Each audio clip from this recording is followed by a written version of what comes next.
Good afternoon to those participants who have just connected.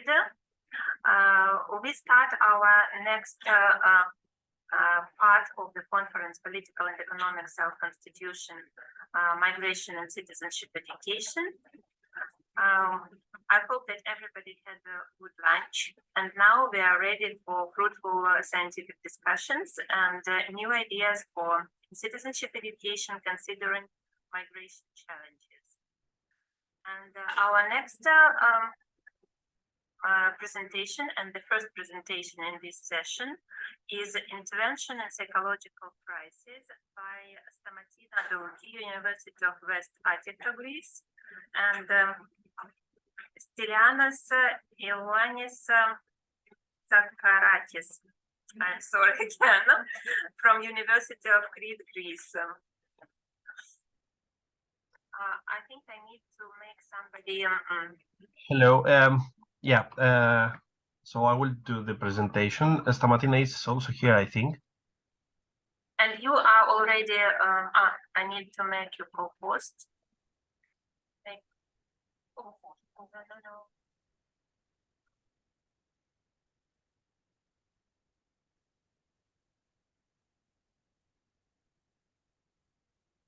No.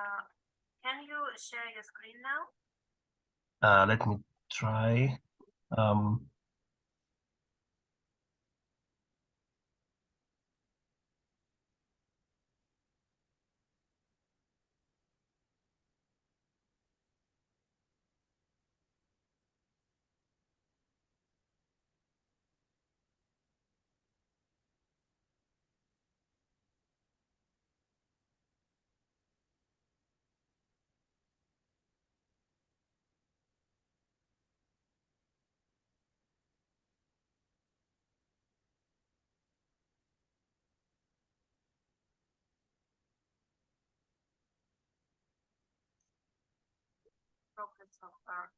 I don't know if you can see now the presentation. Not yet, but I think it is loading. Okay.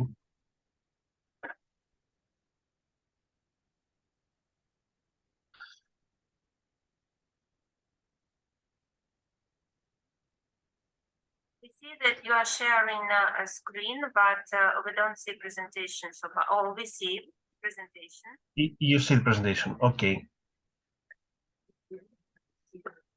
Could you please try to check slides, to change slides so that we are sure that you are able to change them? Yes, just a second. Problem in the morning. No, yeah. I don't know what you can see now. We still see the first slide.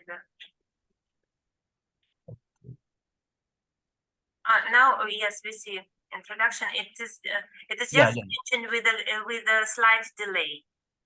Yes, I don't know. It's very slow.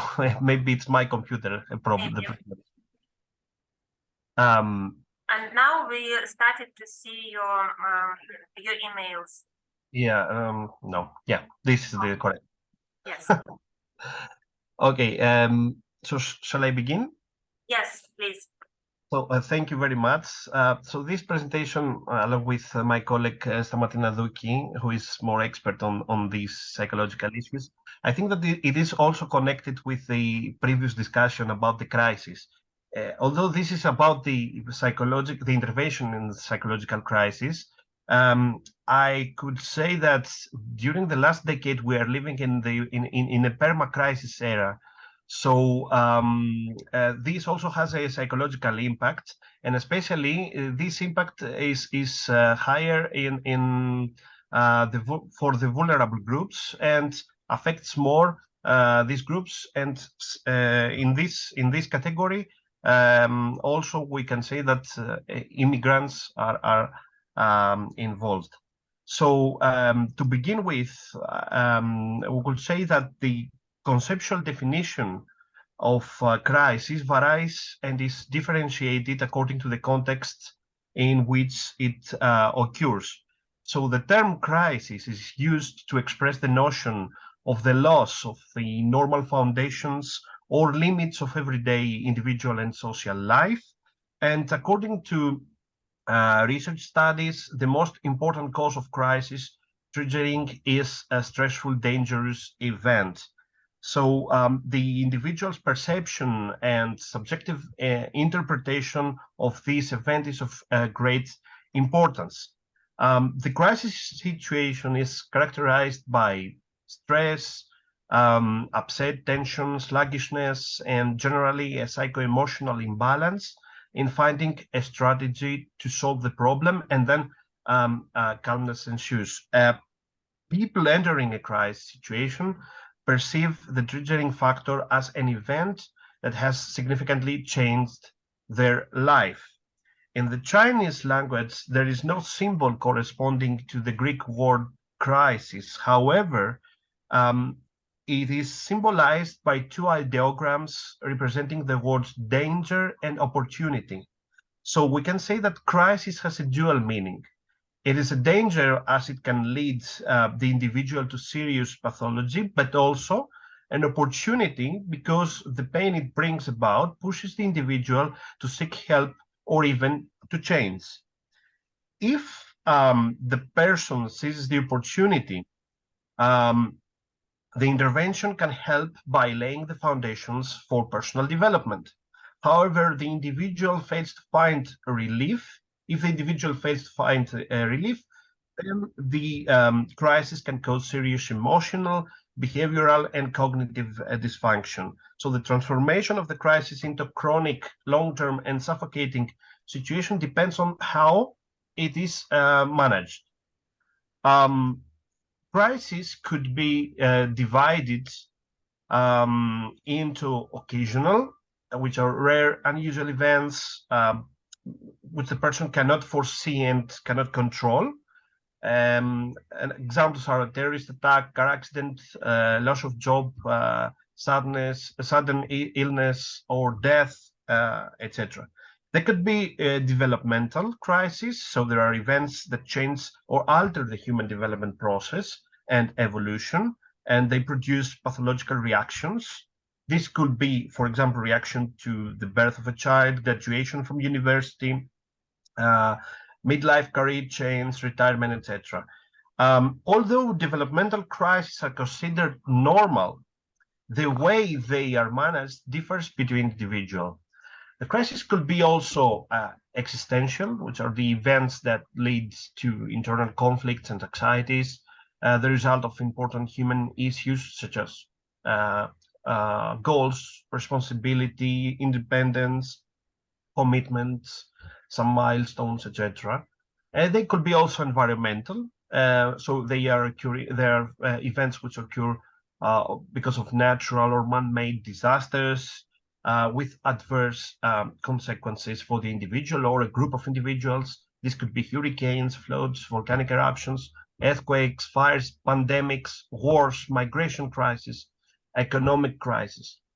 The life cycle of the crisis ranges from 6 to 8 weeks in psychological terms, with the levels of dissatisfaction, it goes gradually decreasing. The crisis life cycle is divided into 4 phases. The situation forming stage, the manifestation peak stage, the impact stage, and the resolution peace stage. The psychological crisis is usually complex and affects all the contexts of the individual. All the people surrounding the person who is in crisis, family, partners, colleagues, human resources, or organizations, can directly bring about the resolution of the problem and the return to stability.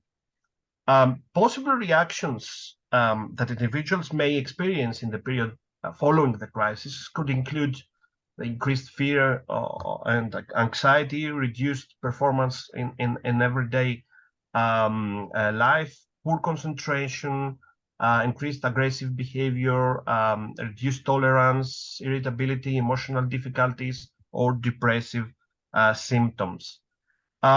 Crisis management differs between individuals. A defining phase is the immediate period following the onset of the crisis, which often leads to a chronic condition called the post-crisis state. Although the individual manages to survive after the unpleasant event that triggered the crisis, there is an increased likelihood that subsequent stressful events will return the individual to the crisis state. By way of illustration, it is worth mentioning that survivors of a disaster who may have initially repressed the unpleasant event from their memory subsequently attempt to process the healing of their trauma in their interpersonal relationships as a result of the establishment of long-term pathological behavior. So there is a strong and frequent emotional fluctuation in the individual, which can last from months to years.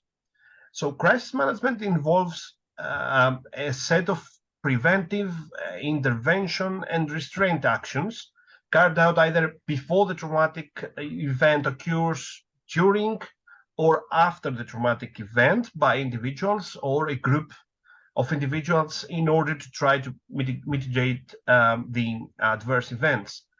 However, because psychological crises are usually complex and multifactorial, it is necessary that the intervention model be relatively clear and effective.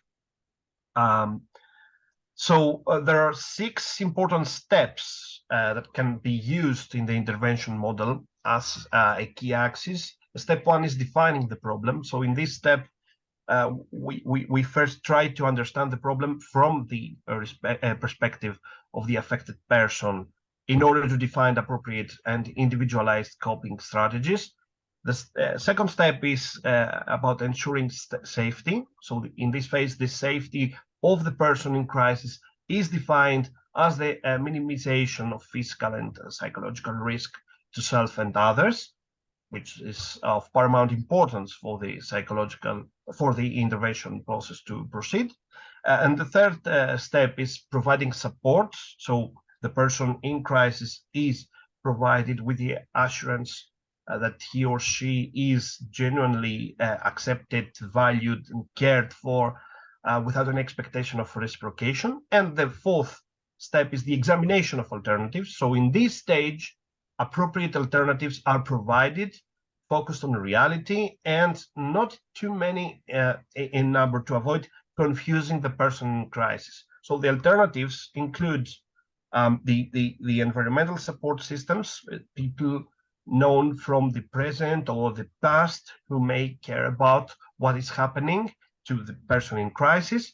The coping mechanisms, so this phase includes actions, behaviors, or general resources to help bring the person out of the crisis, and the positive and constructive thinking patterns, which is the ways of reframing that can substantially change the way the person perceives the problem and reduce stress levels. So the fifth step is action planning. So the proposed plan should be realistic, oriented to the individual's ability and capacity to implement, and focusing on the systematic resolution of the problem. And the sixth is gaining commitment. So in this step is easily it could be easily accomplished if the planning has been successfully carried out. So the person in crisis has to verbally summarize the plan with the aim of committing to taking one or more defined positive action steps towards restoring the pre-crisis balance. So from the literature review, in the international literature, we can say that in psychological crisis, the intervention could contribute to the de-escalation of the situation, focusing on the problem and exploring its dimensions. It could help alleviate and mitigate excessive anxiety. It could encourage the person in crisis to cooperate and accept help. It could redefine the way the person in crisis perceives and processes the traumatic events. And it could help learning effective crisis management techniques, stabilizing the situation that is causing the mental tension, creating a climate of understanding through positive listening, identifying the individual particular needs, encourage self-reliance, and promote health and human well-being. So we could say that life is a process of interconnected challenges and crises, and people's reactions to crisis vary. The individual, sometimes under ideal circumstances, seem to be able to cope effectively with the crisis and empower themselves through the experience, and at other times survive by blocking painful emotions with long-term adverse consequences for their lives. It has become clear that intervention in psychological crisis focused on the individual and on his or her particularities and needs is crucial for achieving a human well-being and for overcoming the problems that a crisis could create to that individual. So it is important to focus on this way of intervention. So these are some references, and thank you very much for your attention. Thank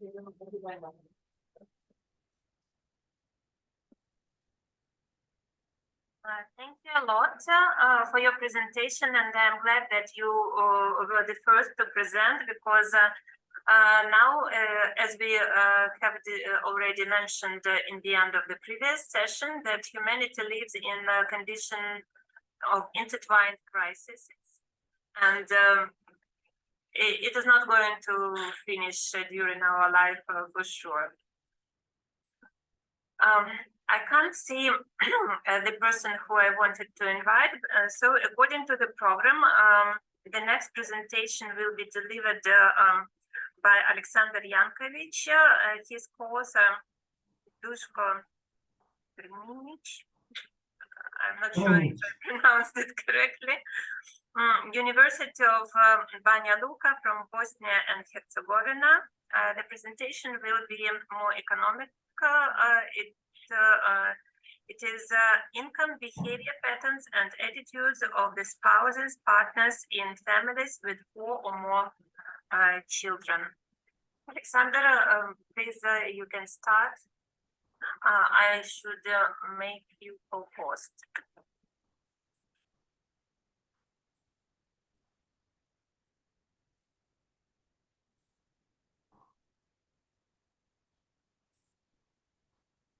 Can you share your screen now?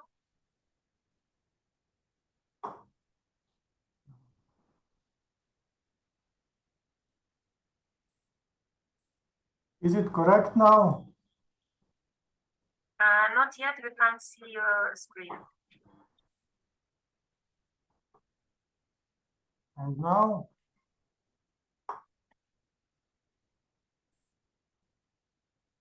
No, it doesn't work.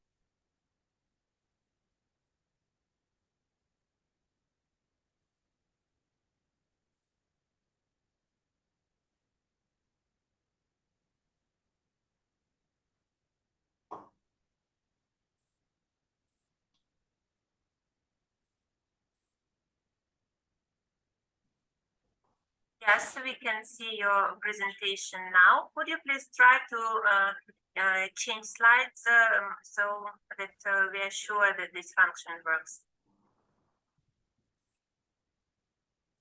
Okay. Is it now correct? Could you try to change slides? Could you shift to, yes, it works. Yes, please start. Okay, hi Irina, hi everybody. I'm coming from University of Banja Luka, and I will present our research conducted before 5 years. It is titled Income, Behavior Patterns and Attitudes of Spouses in Families with 4 or more children.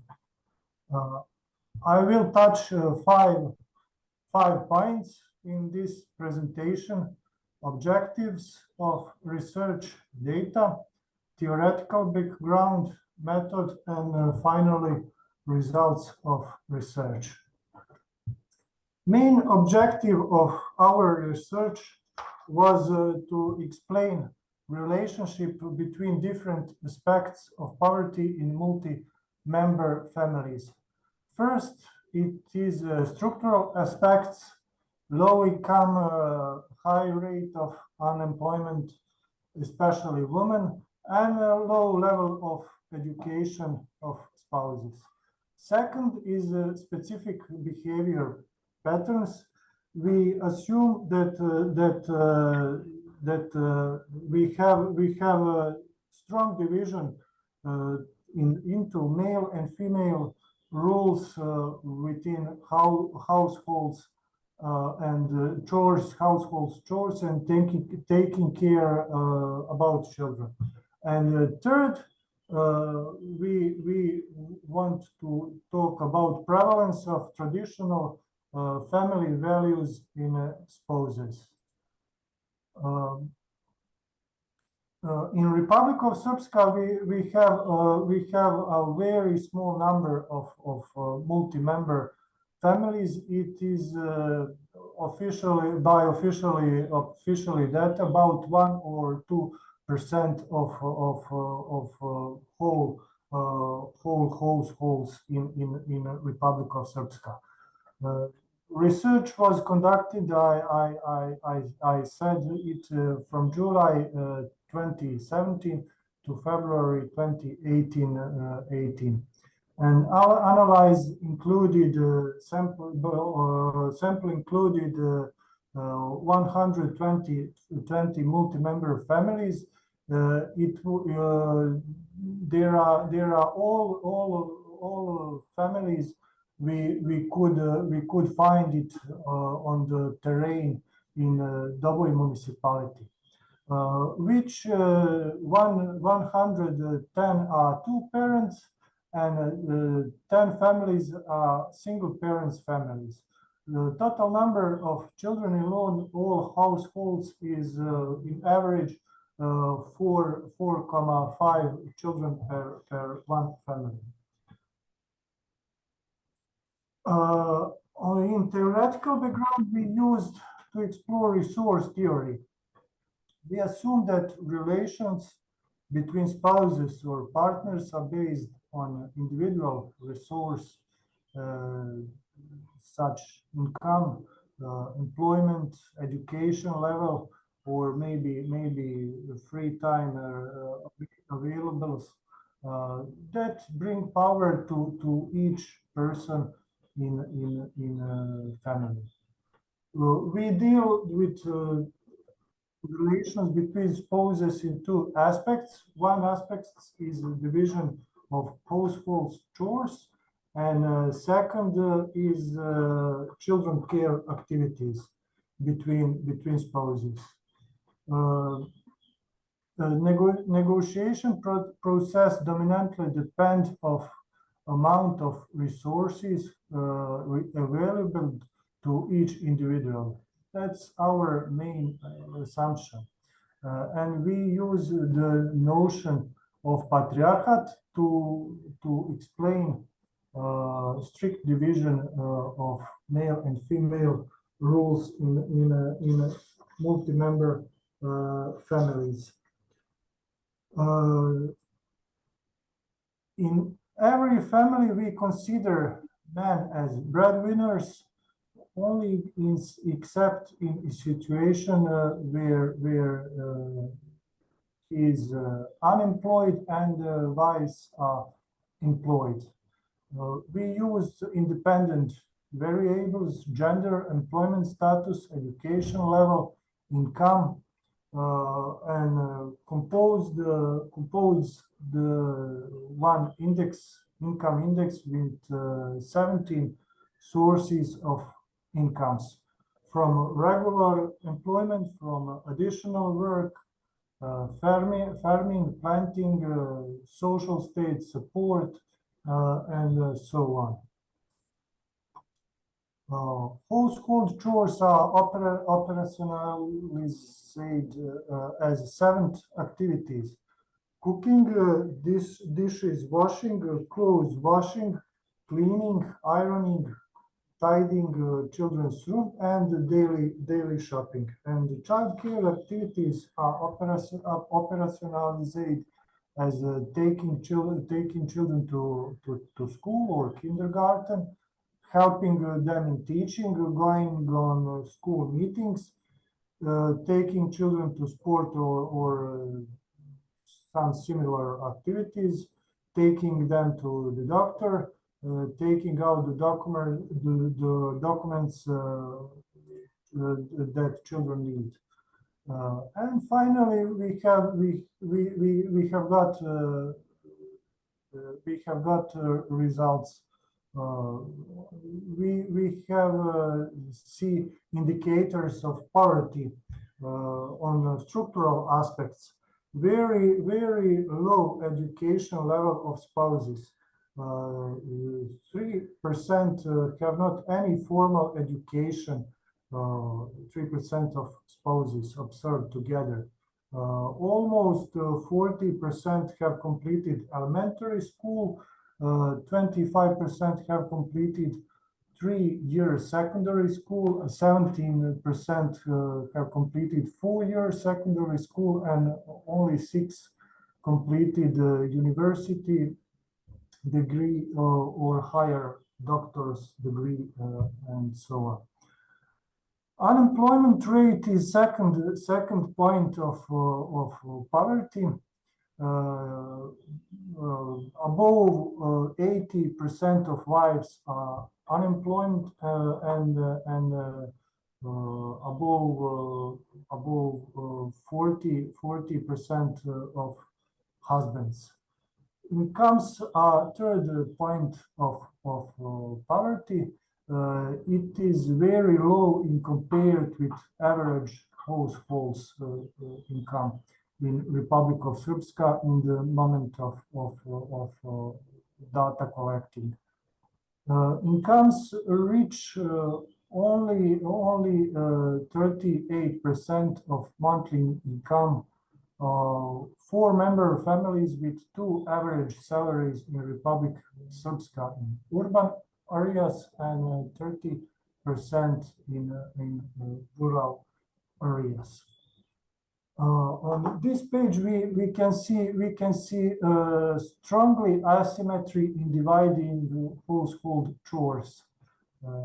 We can see in table 7 activities, and 5 of them are strongly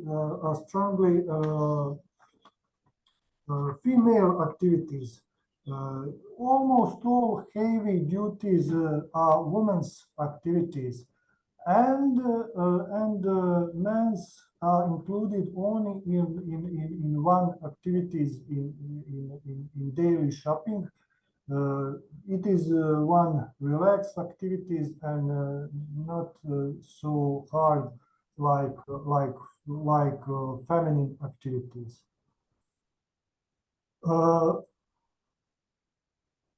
On second table, we can see same table for single parent families, which breadwinner is woman, and we can see a lower index of feminization in these families, because I suppose children helping their mothers in everyday activities, in household chores, and taking care about other little children. And we have trend to bigger mixed activities. You can see highlighted in red. Mixed activities are bigger than in previous families, because we have single parent families we dealt with in this table. Our findings of this research is next. If both spouses are employed, it will be higher rate of men participation if household chores. If both spouses are unemployed, it will be greatest asymmetry. it is some kind of paradox. If we have lower education, it will be greater asymmetry. If incomes are higher, wives' household chores decreases. Except in one activity, it was cooking. In children care activities, we had the same pattern like in previous one. Division of parental engagement is highly asymmetrical, like in previous research. Mothers are 3 or 4 times more engaged than fathers, and indexes of feminization is 1.5, and it is below previous index. Fathers more participate in these activities that last less and require less intellectual or physical effort, like taking documents, going outside from home, and going to school meetings and other activities who are not heavy like feminine is. And at the end, we researched family values. We have strong prevalence of traditional values, but gender doesn't have impact on accepting traditional values. We have a percentage very similar from to men and women. Above 70 women and 70% women and 60% of men accept attitude that primary responsibility for taking care of children should be mothers and only then fathers.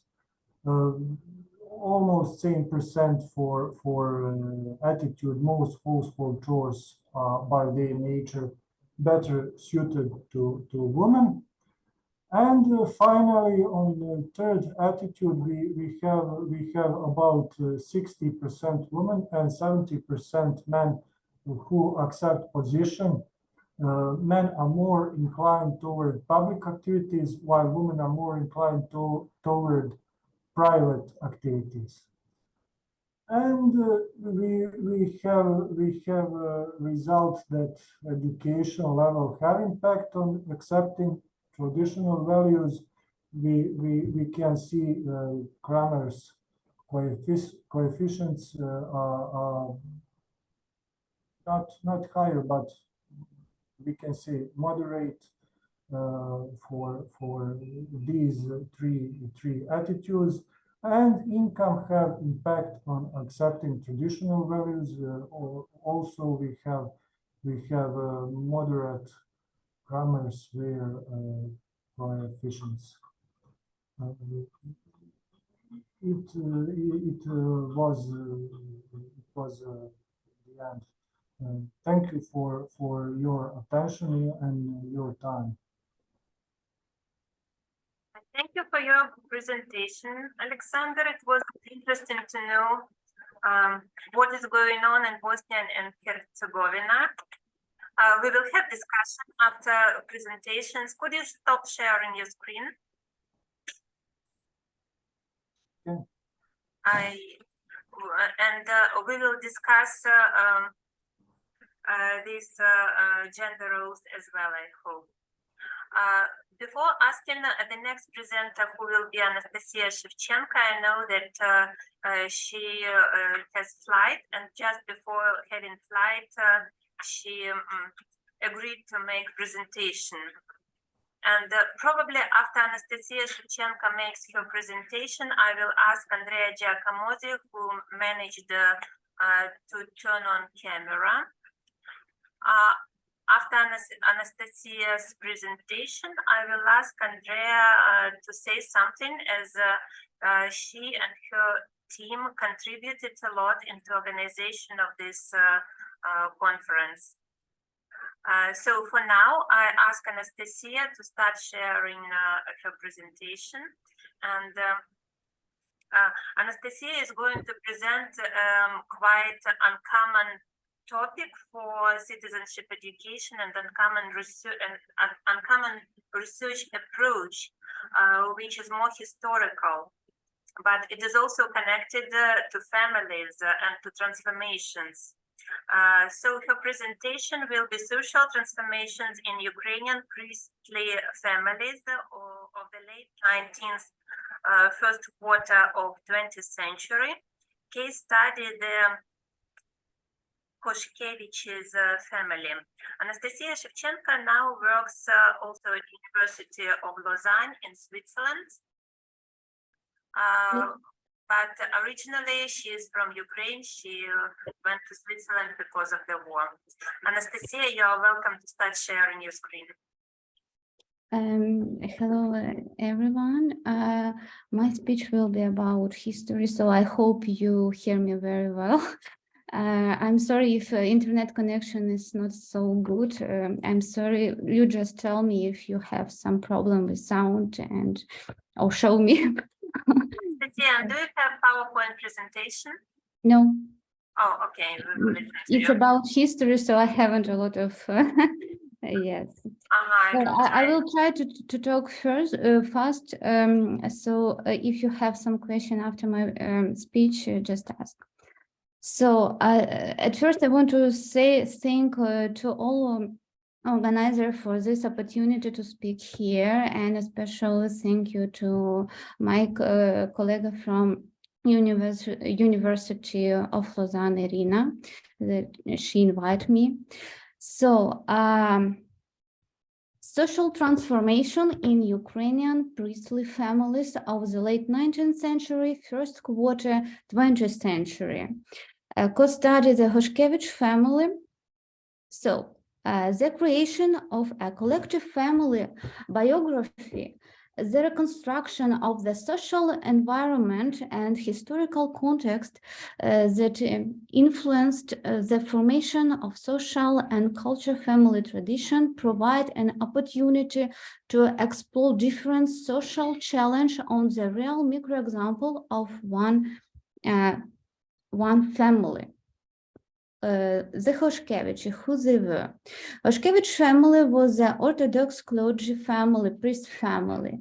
They are represented by a whole galaxy of church figures of the late 17th century, first half 20th century. It's enough to name the teacher of Kievo-Mogila Academy, Grigory Noshkevychs, also Hashvich.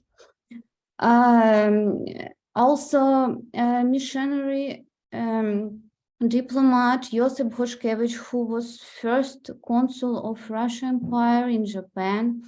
And if we talk, for example, about regions, it's very important to say about Kherson Church and religious figure Leonid Noshkevychs, Father Leonid, who helped save lives more than 100 Jewish during the Holocaust in Kherson.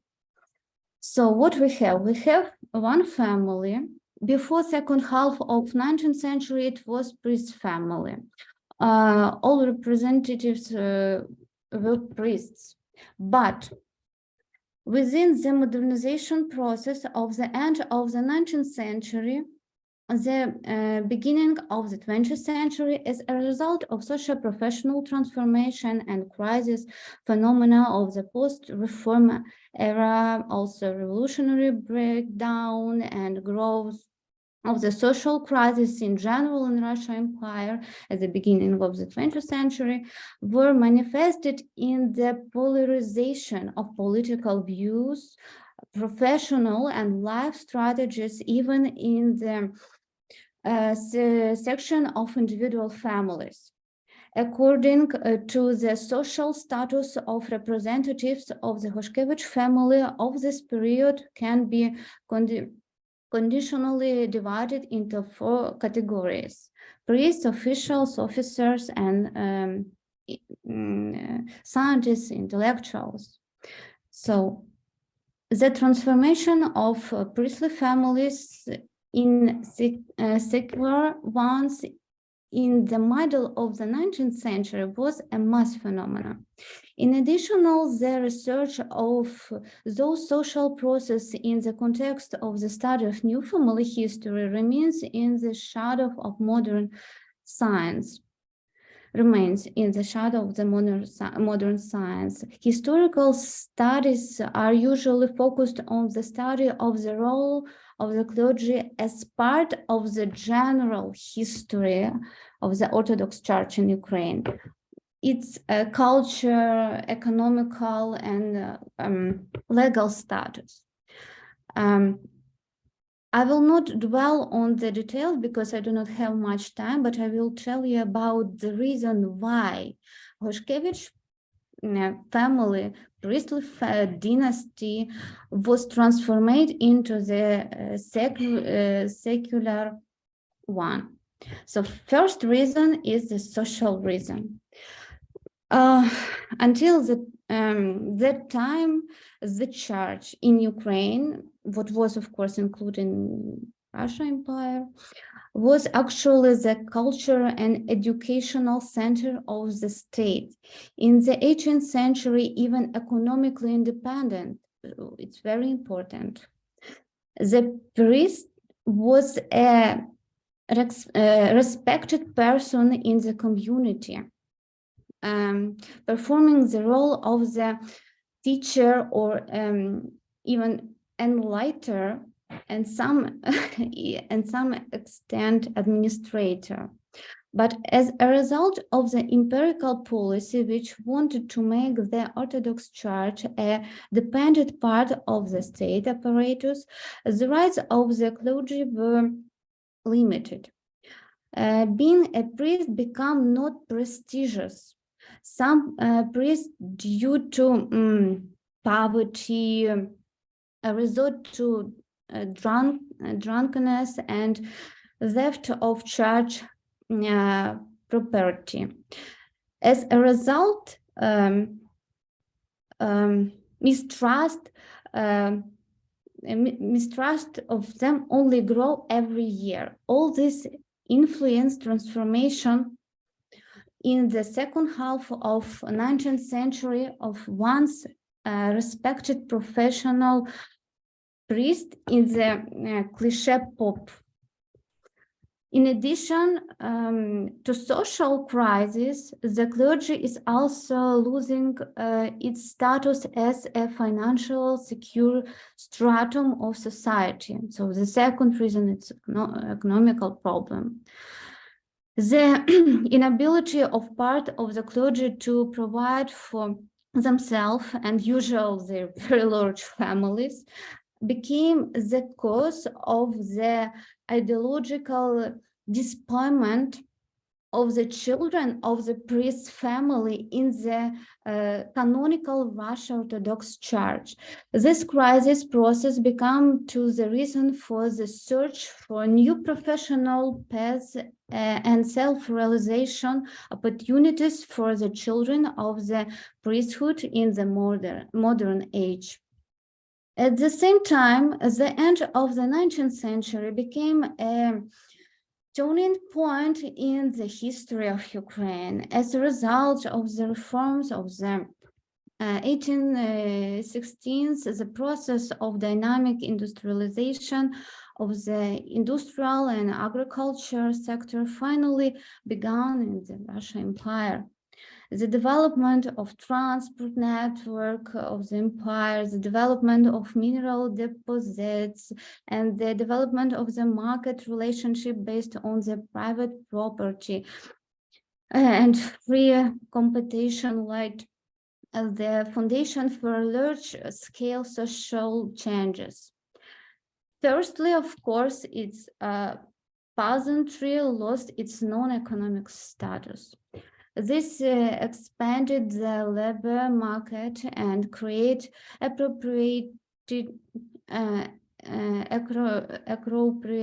competition, ensuring the development of industry with cheap labor. Secondly, during this period, it began the formation of new social elite, підприємці, Entrepreneurs, yeah, I think it's in English. Yes. Yes, and so on. So we can talk about this a lot of time, but I have this time. All those processes can be studied on specific examples of life of Gushkevich family. One of the main result, what I want to say, the main result of the implementation of modernization, this reform was the opening of the new opportunities for vertical social mobility for the education non-noble part of the population of the empire. Through the different ways, through the work in the state apparatus and in the counter-zemstvo system. During this period, a new social strum was formed, the so-called riznochenci. I think I cannot translate it into English, but educated person for riznochenci, it was like educated person of non-aristocratic descent, mainly those who came from burghers, merchants, and of course clergy, who having received an appropriate education, separated themselves from the former social environment. It was doctors, teachers, statisticians, railway employees, also telegraph operators, and so on. So they form prototype of the middle class of social. In addition, as a result of the relative liberalization of the social order, the status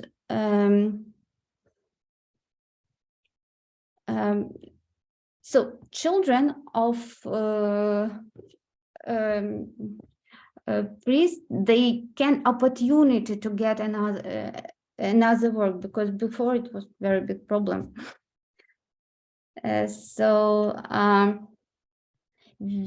Within the conditions of the changes, the Gushkevich choose for themselves the most promising, I think, sphere of activity in Russian Empire at that time. This bureaucracy, scientific activity, and military affairs. My time is up, so I must stop, but the details of my research you can read in more fully in my book monograph Gushkevich Nova Семейная История, which will be presented in September, and also in journal of this conference, I think. So Yes, thank you for the attention, and thank you for this opportunity. I was very glad to see you all.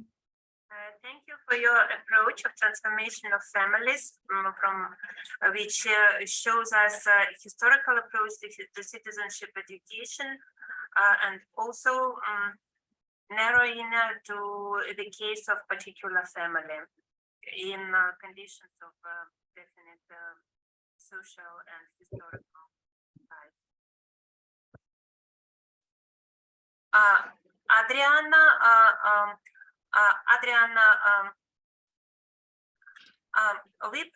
I plan our activity now the following way. Now I would like to have discussion on these last three presentations. Then I would like Andrea Giacomosi to say several words, and then Adrian, if you are willing, I would invite you to present. Excellent, fantastic. Thank you very much. Is it okay for you? Okay.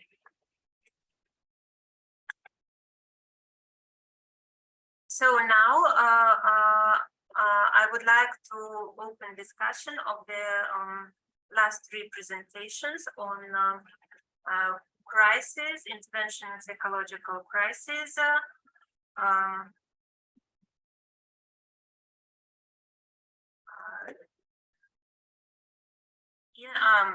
income and gender roles in families and transformations in Ukrainian priestly families. Does anybody have questions?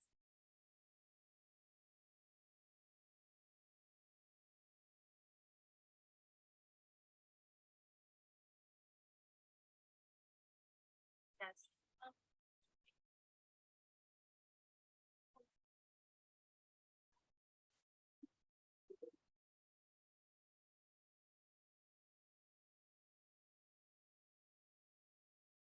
Hi there, this is Nilüfer from Istanbul University, Turkey.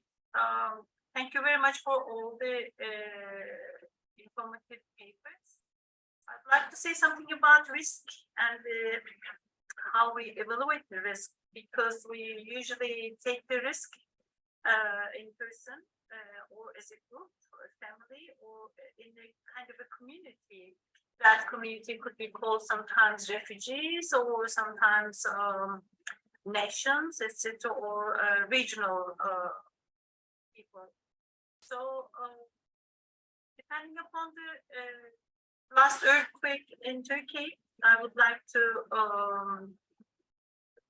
mention that the group who is under the risk is okay, but the other group who is not under the risk is also a potential psychologically affected, yes, vulnerable, because you feel the pain of the others, but you cannot do anything else.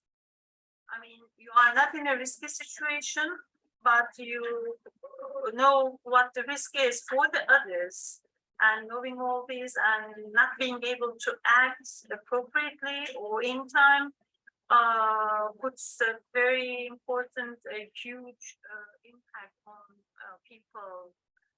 So I just wanted to make it sure that the risk is not only for those who are under the risk, but it also involves a wider perspective. Thank you.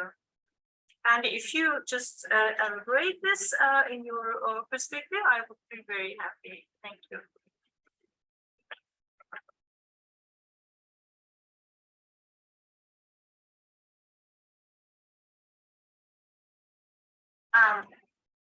Stylianos, would you like to say something regarding this comment on the crisis? The situation in Turkey with this earthquake was very dramatic.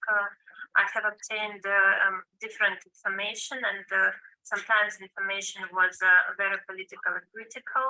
I don't think I should announce it now because I was not there and I don't know what was really going on there.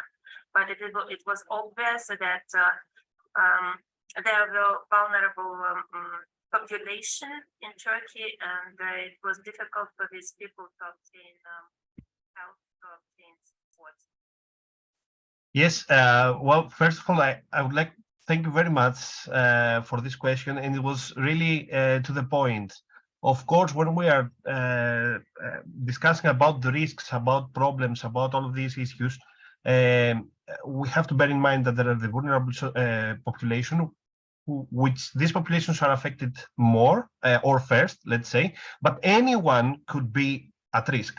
So anyone could be at risk because all these catastrophic events, actually during the lifetime, everything could happen. I mean, so of course, it's something that could have impact to everybody, and everybody may need assistance in order to face this problem. So of course, this is to the point, and this is the reason why, and I want to connect now with the previous presentation, that you need to have all the necessary facilities and all the necessary, let's say, services in order to reduce maybe the risk of or the impact of one possible catastrophic event, or you have all the planning in order to do that.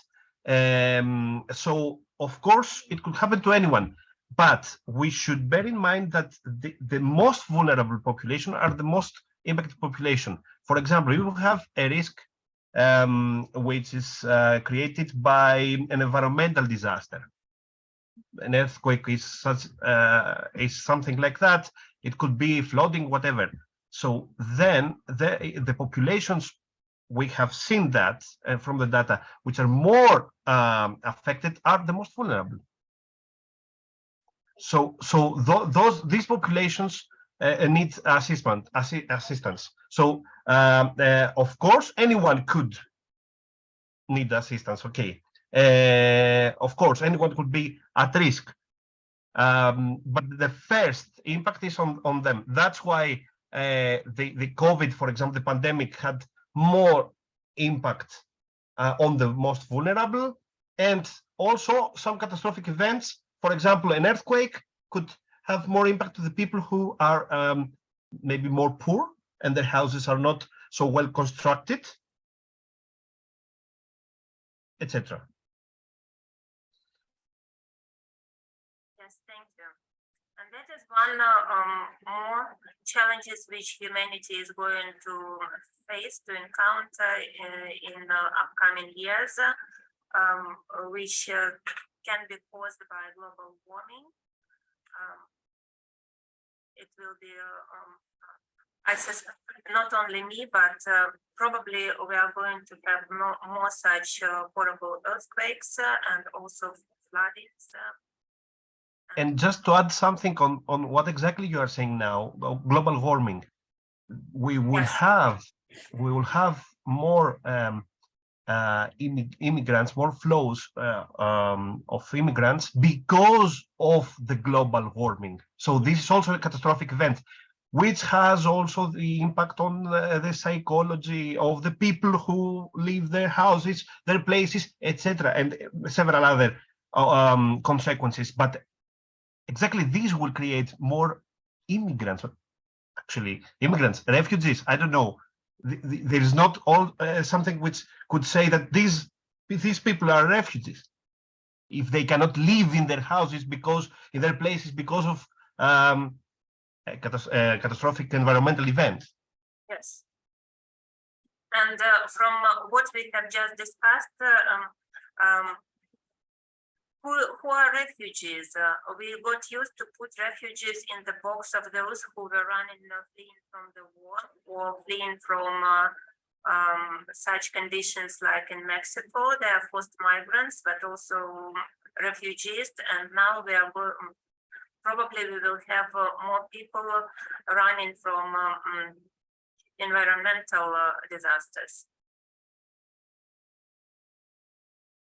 And there will be similarities between these people, but there will be also differences, and humanity will need to find approaches, different approaches to all these people. Some people will lose everything and will not be able to return to their common life, but some people in general could have opportunity to return, facing some risks. But still, for me, knowing that my apartment in Kyiv still exists is a very important anchor, keeping my psychological health. And I understand that if people know that they have lost everything, it also undermines psychological health tremendously. Their life doesn't exist, and it is not only about financial, some material goods. It is about emotional memories connected to what they lost. Thank you. Adrian, I see you have a question. Oh, thank you. And thank you very much, Irina. It's really nice to see you. And I'm glad to see you as well. I'm grateful for the invitation. My name is Adrian Guzman. I'm from Mexico, and I can share these feelings because in Mexico we have a long history in terms of how to face different disaster management, we call it. I mean, we have been through a lot of different, how to say it, natural and and phenomenal impact from the nature. And I can relate with Turkey, of course, because we have experience of self, and we have to prepare for a long time for those kinds of scenarios. I work in a private university, but at the same time, until last week, I was working also in government. And I can see the two phases. At the agency where I was working, which is a space agency, which is basically like NASA, but in Mexico, we have to respond in a group of activities. I mean, we have to respond as not as a nation, but as a group of nations in front of what a nation was facing. And that was the very first response. I mean, there's always a very first response, which is how to acquire the most information, the most knowledge happening on ground, and we managed to coordinate with the United Nations and many other civil organizations, and you can see through the discourse of the people on the ground how things are changing and developing very rapidly. You can see their histories. I mean, you can see their productions. You can see the usages they are having in their sociological impacts. And through the experiences of this collective virtual image that is happening, and that we can only have through the use of the technologies, probably we can blend those aspects. We can relate and we can transmit different experiences in order to activate collective action, collective health. And this is very important because of what very interestingly Stylianos just mentioned it. I mean, you need to have first you need to feel related, somehow, and obviously you also need to think all these variables, independent variables that are not in control of human activities, are actually going to impact our own activities. So we are going to have definitely, of course, climate immigrants. We are going to have definitely, of course, very unexpected and unrelated variables of the psychological management scenarios, which are related to unexpected events. So in a certain sense, we need to facilitate these channels in order to act, to interact, and also to assist, which is probably the most important question. We have experienced this as humanity. I mean, with in the evolution, in biological evolution of our history. I mean, we have to move from one place to another, and probably those people weren't conscious, at that time. Now we have an how to say, we are overwhelmed, and we are probably surpassed of knowledge and experiences. So how to manage this in order to keep and to maintain some coherence is probably our most fundamental responsibility as well, as professionals of psychological and sociological, of course, as professionals and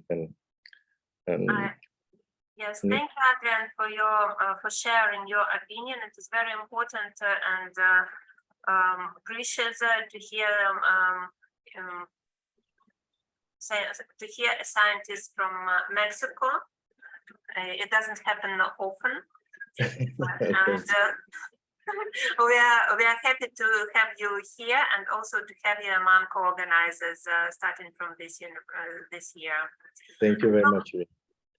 Probably what came up to my mind from our discussion, the next conference in 2024 should be focused on intertwined crises. Yes, I still can't imagine where we can meet face to face, but virtually we'll be able to meet anywhere, independently from where we stay physically. So, are there any more questions regarding families and partnerships from economic point of view and from historical transformation point of view?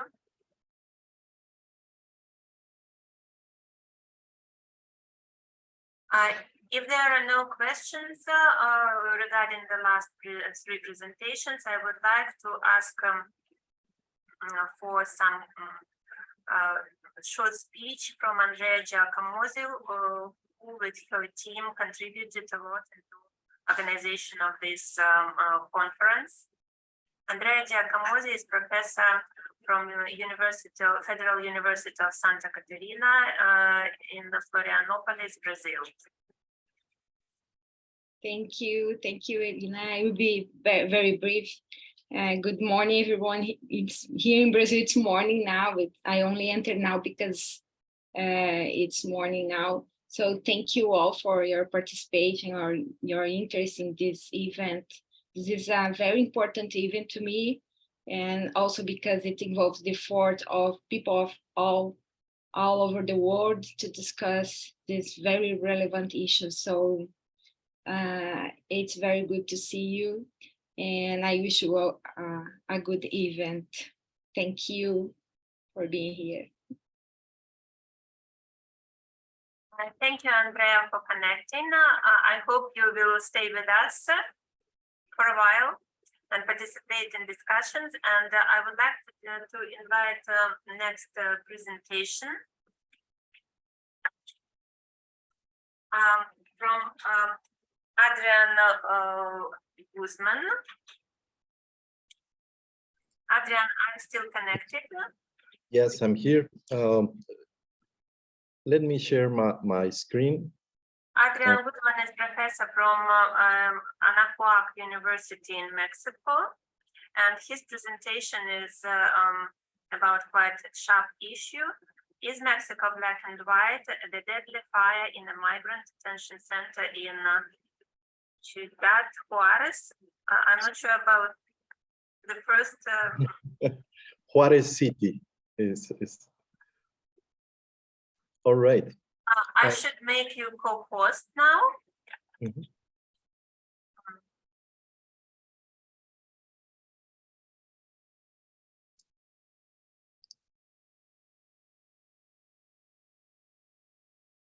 Adrian Guzman.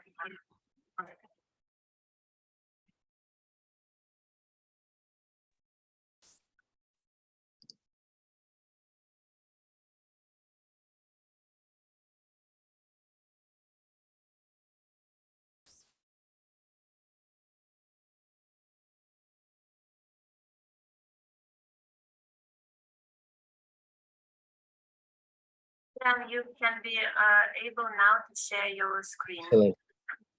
All right, so please let me tell me. Let me see.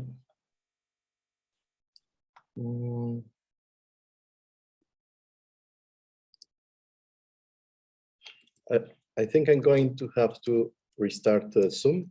My apologies. Because I haven't activated my option. Please just give me 1 second.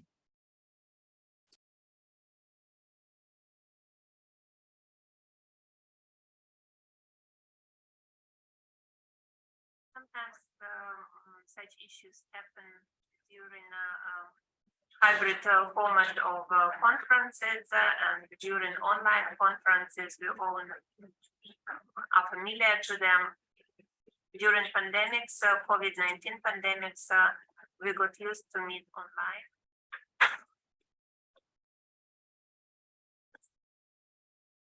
Adrian is with us again.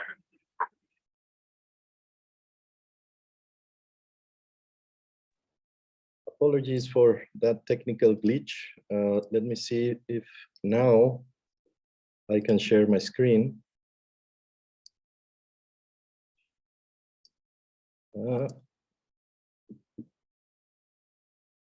So it says the host inhabilitated. I think I'm still inhabilitated to share my screen. All right, here we go. Please tell me if you can see my screen. Yes. Excellent. And Follow for that. Right, well, as I mentioned it, before I work in a private university, even though I was educated in a public university, of course, also with Irina in Rome at La Sapienza.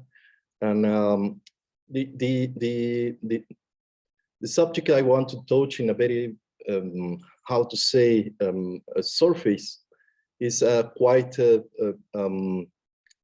interesting subject, because we have in Mexico probably one of the most active borders in the world. And obviously, of course, you know, these are virtual as well. I mean, because we have a great, how to say, socioeconomical interaction with our northern neighbor, which is the United States of America. So the main subject that is happening in the public discourse in Mexico is related of how to make decisions, important decisions related to people and people who's moving in terms of geographical terms. So we can tell them, or we can name them as immigrants, but what is happening to them through this travel, through this journey on the Mexican territory can be very, well, very worth of considering, analyzing, and also of to focus. So what I wanted to make emphasis here is something that just recently happened in Mexico, and is probably one of the most impact related events in terms of immigration. So in Ciudad Juárez, which is one of the border cities, we have an event that I would like you to hear by yourselves, by the voice of an immigrant in what happened in one of these facilities that are supposed to give shelter to immigrants. And it was a very, well, it gives a great responsibility to the state, and I think it's a good example of what shouldn't be done in many different places. Sería una injusticia. Han prendido en candela a muchos paisanos de nosotros, muchos de Sudamérica, Centroamérica.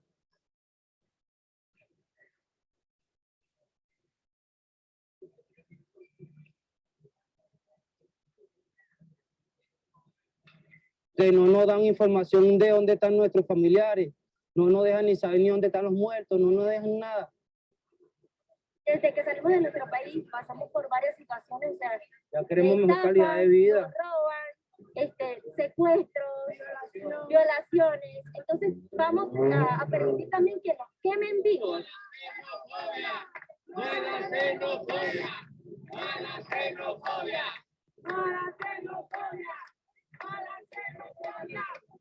Yo no voy a cruzar sinceramente porque tengo a mi amigo aquí, no voy a dejar su cuerpo abandonado, solamente por un sueño que ni siquiera existe.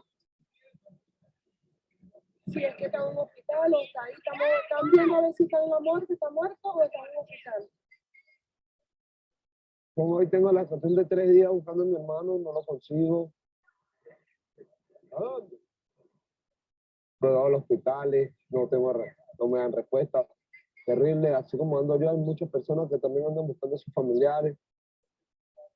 No, él tiene un tatuaje, pero echarle una cruz y aquí le baja un rosario. Aquí tiene el nombre del hijo. No, como comentaría mucho que estuviera en la fiscalía, no se me hace raro que no te hayan dado información allá. Y yo vengo de allá, yo estuve allá, y me dijeron que no tenía información. Yo antes también estuve acá y ese señor me dijo lo mismo, que no me dijo eso. Así lastimosamente es todo lo que pasa el venezolano para lograr una mejor vida para su familia. Ahorita, poniendo destrozado, quiero que me devuelvan a mi hermano para yo darle una razón a mi familiar. No es un perro que está ahí, es un ser humano igual que yo, es familia.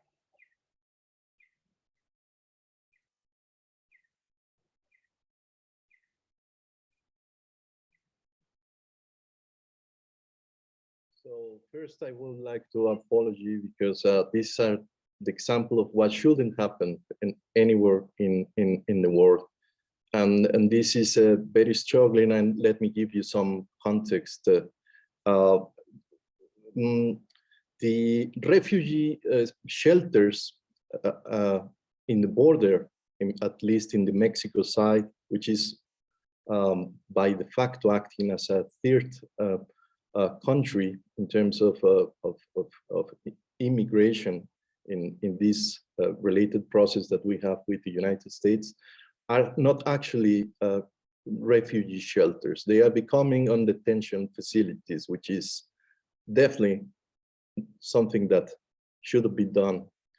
And these are third party administrated. That means that even though it's responsibility of the states, the lives and future and probably, if we can say, the dreams of these people is in hands of people who's definitely unrelated to what they would like to pursue for their lives.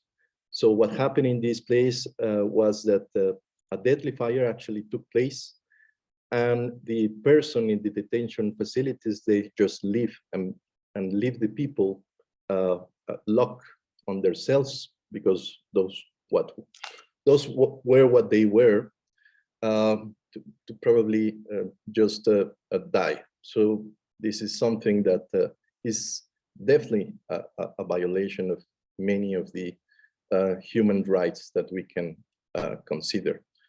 This is not very well known. Those are news that actually doesn't have an impact on international press and media. But let me try to explain you what is going on in Mexico and how we're trying to at least tackle some of these events and feel related in that this actually can happen anywhere in the world.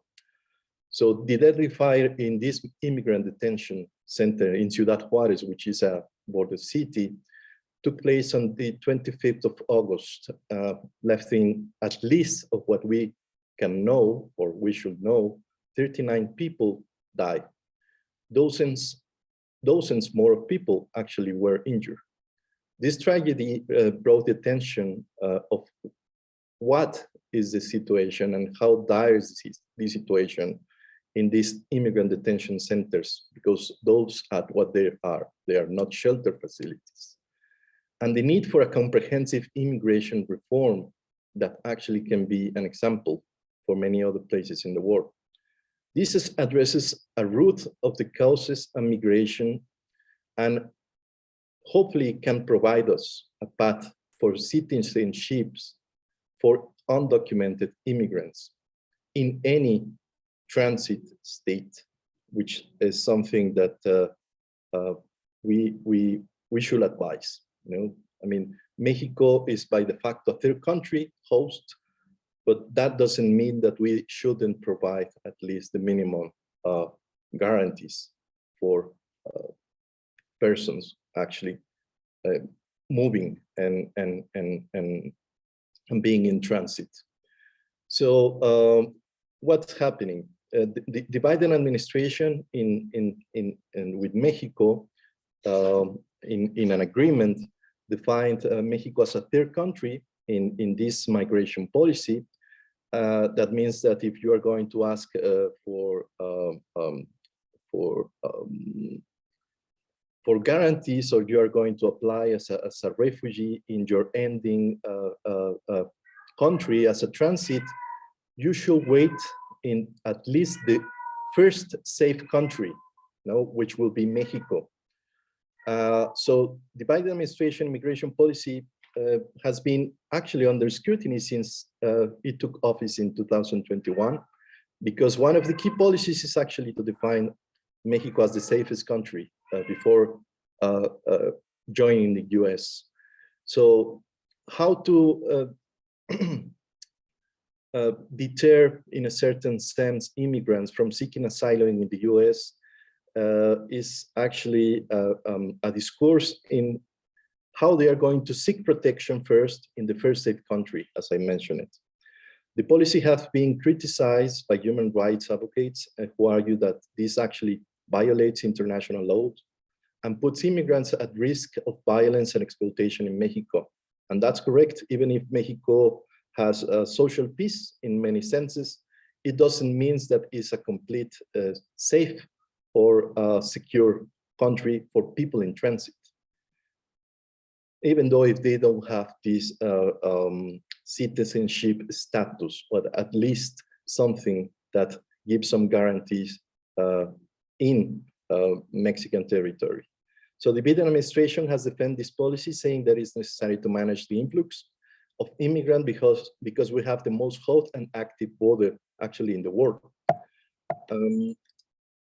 Comparing the numbers of deportation of immigrants in the last 3 years, we can say that actually this is, even though it's not reported on the media, it's probably a very small number, which is approximately 186,000 people reported as deported from the US to Mexico. The real numbers are actually more different. About 4 million people has been the number confirmed of apprehensions, deportation, and expulsions under this administration. So what is Mexico actually doing through the National Commissions of Human Rights is trying to give first a guide of the rights that these people need to have, through the action of different universities in the private sector, which is where I'm working. We cannot see to the other side. So what we decided is that if we have a campus in one of the cities where we can have people in transit, we need to take action. So the strategy to assist immigration was named Think, about how to use technology, humanism, innovation, nature, and knowledge in order to create not only more safer conditions to these people, but also to trying to lead with social action, something that should be the responsibility of the state, not of a private entity. So the Turkish-American philosopher Zeynep Inhabit says in one of her books, that a philosopher should attempt and should also seek in the deepest and the inside roots of the self in order to try to understand the other. So we need to understand the rights of the other. Who are the other? I mean, who are the aliens? Who are the residents? Who are the citizens? And explore the ethical and political implications of these different distinctions between citizens and non-citizens.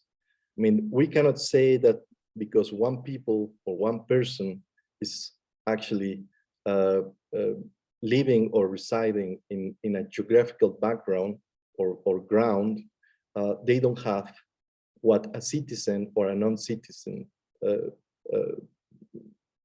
should, sorry. So dignity and autonomy must be extended to all individuals, and regardless of their legal status, this should be considered. So we are not waiting for the state to provide this. In a certain sense, we are actually taking action through these social different representations of what is happening with migration. So migration is often represented in the media and public as a discourse and not as a reality. Of course, we all as social scientists know that. And these differences between what we heard and what we do are pretty important. So to treat the national security and economic stability is responsibility of all of us, not only of the state. No? So these negative representations that actually we heard and we sometimes appreciate through the filters of media they need to be sharp. They need to be also filtered, because we cannot live with the stigmatization, discrimination of immigrants, and we cannot exacerbate their vulnerability, a word that actually heard in this conference, and I think is the most and pretty important. So how to lead with action is we need to understand the social psychology of migration, not only the different discourse from the official channels or the discourse of media. And we need to understand that this social representation actually takes root in people's minds as we learn and in this discipline. So in the case of immigrants, I just would like to say something that Noshkevychs said, because I had the pleasure to meet him, that we need to argue with these different negative stereotypes and prejudices, because they are more associated with them and they are not necessarily based on objective facts or evidence. As a scientist, those are our goals, those are our pursuits. We need to instead shape this way in how they are represented in the media and the public discourse, and we can do that with facts. So the self-constitution of migration.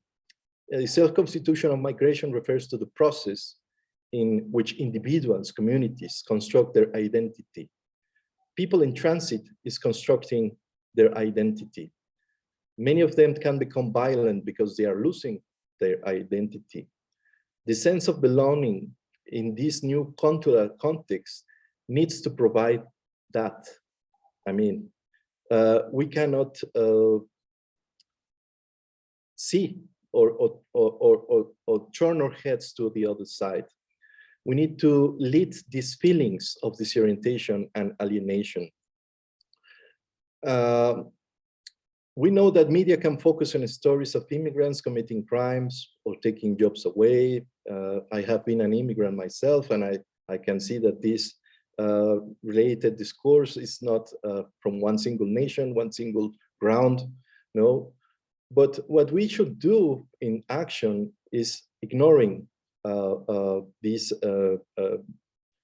elements and try to look for positive contributions that actually these immigrants can make to the society, not as a glorified discourse or as something that we would like to have, but those positive actually contributions that are actually taking place and happening. No, so these social representations most highlight the importance, the understanding of how these social and cultural factors take shape in our perceptions, in our beliefs, and in the world around us. I can say, for example, that Mexico is not France. in many sense, in many ways, and I saying this because Moscovici himself was an immigrant from a different nation into France. Sometimes I feel an immigrant in my own country, but Mexico is not white or black as no nation, and this is what I would like to make emphasis in this presentation.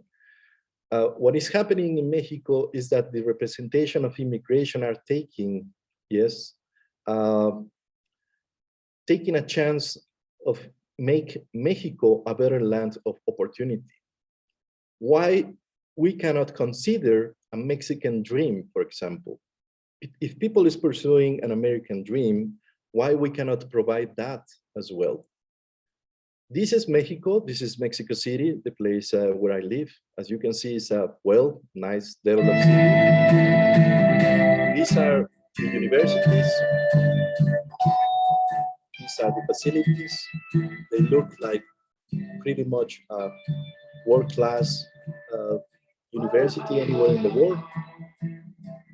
And through this campus, through these universities, which is one single university in different cities, we believe that we can provide the inspiration for these people to actually start dreaming in a Mexican dream.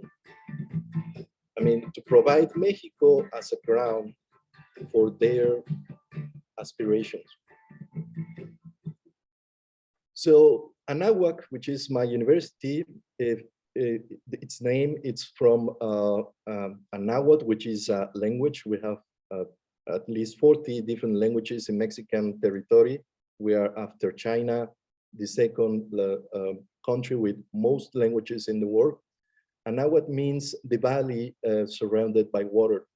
We already speak about climate immigrants, and we have one of probably of the most secure and elemental resources in this future, which is actually water. We have a lot of water in Mexico. So how to start this process of think with technology? We need to understand the dynamics of migration. For that, we are implementing different initiatives. We need to represent ourselves. We would like that these different groups of immigrants identified not only Mexico, but also the entities that can support them, and much more with education and relation with other entities. We also have a group of experts studying from the legal standpoint the sanctions that Mexico have and should have in order of not respecting these political and obviously human obligations. And we also think in our process in humanism, which is the second letter of the word think. So we need to think in migration between Mexico and the US, but we need to look the objectives of our own institution. So we have a very well-defined set of goals. We need to use innovation in this process, and this is how we can help. Anáhuac University has been inaugurated in 1964 and now has 10 different campuses. As you can see, many of them are situated or allocated in the southeast of Mexico, where most of the immigration is actually taking place. But also we have networks of this very same university or campus. We have one campus in Spain, one campus in Italy and Chile, and obviously in the United States. So we need to shape and we need to represent this new reality because it's part of our goal and of our endeavor. And we need to think in the nature of this phenomena. And in the nature of this phenomena, we need to also identify if we all Mexicans are like that. And if we are not, we need to transform that. The universalism and cultural relativism debate is actually taking place today in Mexico. We have a strong influence from the United States, most of all from the wokeism, which is probably one of the ideological movements that you have recently heard. But we have, at least in our campus, 110,000 graduates or people in many different disciplines that we can train in this way of thinking in order to counteract that. These people is already working in many of the prominent and probably most significant companies and institutions that can provide work. So we need to focus in this segment of new population, because these are new Mexicans, in order to provide them job opportunities, in order to recruit them, in order to educate them, and in order to incorporate it in this new leading way of thinking. So we have a lot of different business agreements. We are not naive. We know that we need money in order to do this. So we have to partner with the most strong companies, at least residing in Mexican territory. And we need to chapter these prejudices, this group of conflicts, this new critical social psychology, in order to attend these individual necessities, but also these individual attitudes. We need to make them feel Mexicans in order to shape those attitudes, in order to incorporate them into this new ground. We need to construct their social interactions. We need to build their discourse. We don't want to say that we need them to forget, but we need to actually counteract the negative representations and stereotypes that they can also have, and that can be perpetuated through media, through political discourse, to everyday interactions. So we need to work with the identity and the belonging of these people. We need to work in the role of democracy and human rights. And we need to provide infrastructure for that. So we have more than 50 laboratories, 360 hybrid classrooms. We don't need to be Stanford, we don't need to be Harvard, we don't need to be any of the most important universities in the world. We just need to have the will. And we have a pretty good muscle in order to do that. So this event, it really was a game changer in how people think in Mexico. It's something that I can say it shouldn't happen. And just to wrap up, I just would like to say that we need to identify ourselves in order to relate and in order to help. And we are working on educational models for that. It's an interdisciplinary model. I mean, this is not Adrian Guzman action. This is something that is actually happening and taking place in all the campuses of the university. And we need to contribute in this new model through the university life, to flexible models of interactions, to personnel that is going to act as companions, how to recognize this, how to have minor interactions, how to lead and to work in interdisciplinary subjects, how to integrate those subjects, how to intern these people, how to develop digital skills.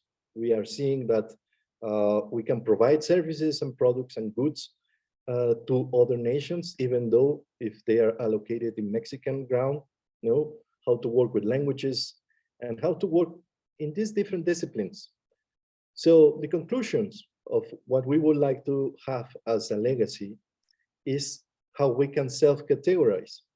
And this can relate in the main subject of this conference, how we can self-constitute, and how we can shape power, ideology, and subjectivity. How to combat the dominant ideology of Mexican nationalism, and how to emphasize this shared cultural identity. but also how to use this in order to make relevance of a new sense of pride and Mexican heritage. So I think I'm going to wrap up with this. Many of the slides are actually just describing what we are doing as a and companies and activities we're working right now. If you have more questions, obviously I can answer, and we are open to work with anyone. So it's if any of you would like to make or establish any sort of collaboration, we're more than open to work here or anywhere. You know, I mean. Thank you, Adrian, for brilliant presentation showing the tragedy, but at the same time showing the hope for future and the way to this hope. Thank you. I hope there will be discussion about this presentation, and I really hope that you will prepare an article for proceedings to let everybody read it, because your ideas are really wonderful. I admire your approach of implementing technology to support human rights among the refugees, which are not always followed. And I have a technical, I have made a technical mistake with you, Adrian. I made you host. Could you please return me host rights? Yes, please. Tell me how I can do that. You go to participants. You find the Stylianos. Yes, and I make you host. Yes, yes. You then you see 3 dots, and among these 3 dots, you make the host. Please just wait 1 second. I don't see you. In participants, I go to participants. In Greek letters, the Tzagkarakis, they are different from Latin letters. Okay. That work? Yes, I am me on the account of Christina. I host again. Thank you. I gave you more rights than I expected, and I lost my rights. Well, I feel honored. Thank you, Irina. But yes, but you returned me to that. Exactly. So now we are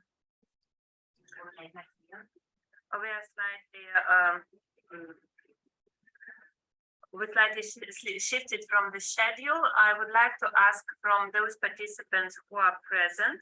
I can see David, but maybe David will give reflection on our dancing workshop, which we had yesterday. But now I would like to invite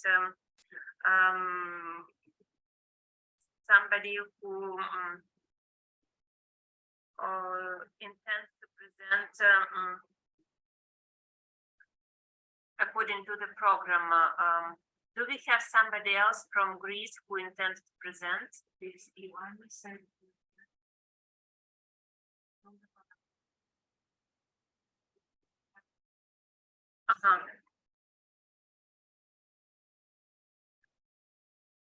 Ioannis Kamarianos, University of Attica, Greece, and Joanna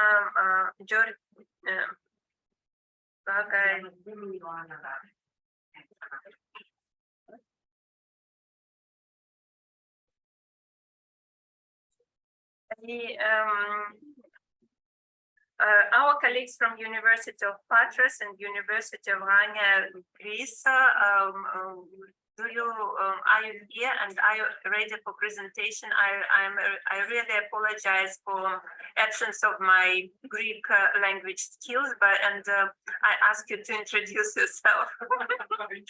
So who is going to present, Yanni or Ioannis or not? Me. So please make co-host note and don't give the Panagalopoulos. Shall I make a co-host Panagalopoulos? Yeah.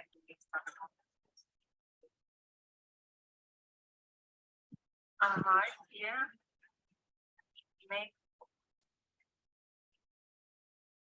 And the presentation will be diversity management and problem solving in a school unit, qualitative school network approach. I'm really curious to listen. Okay. Do you see the presentation? Yes. Okay. Okay, great. Hello, my name is Epaminondas or Nondas Panagopoulos, and I am a PhD candidate at the University of Patras. Today's presentation concerns diversity management and problem solving in a school unit. We analyze and we focus on this issue through the qualitative social network approach.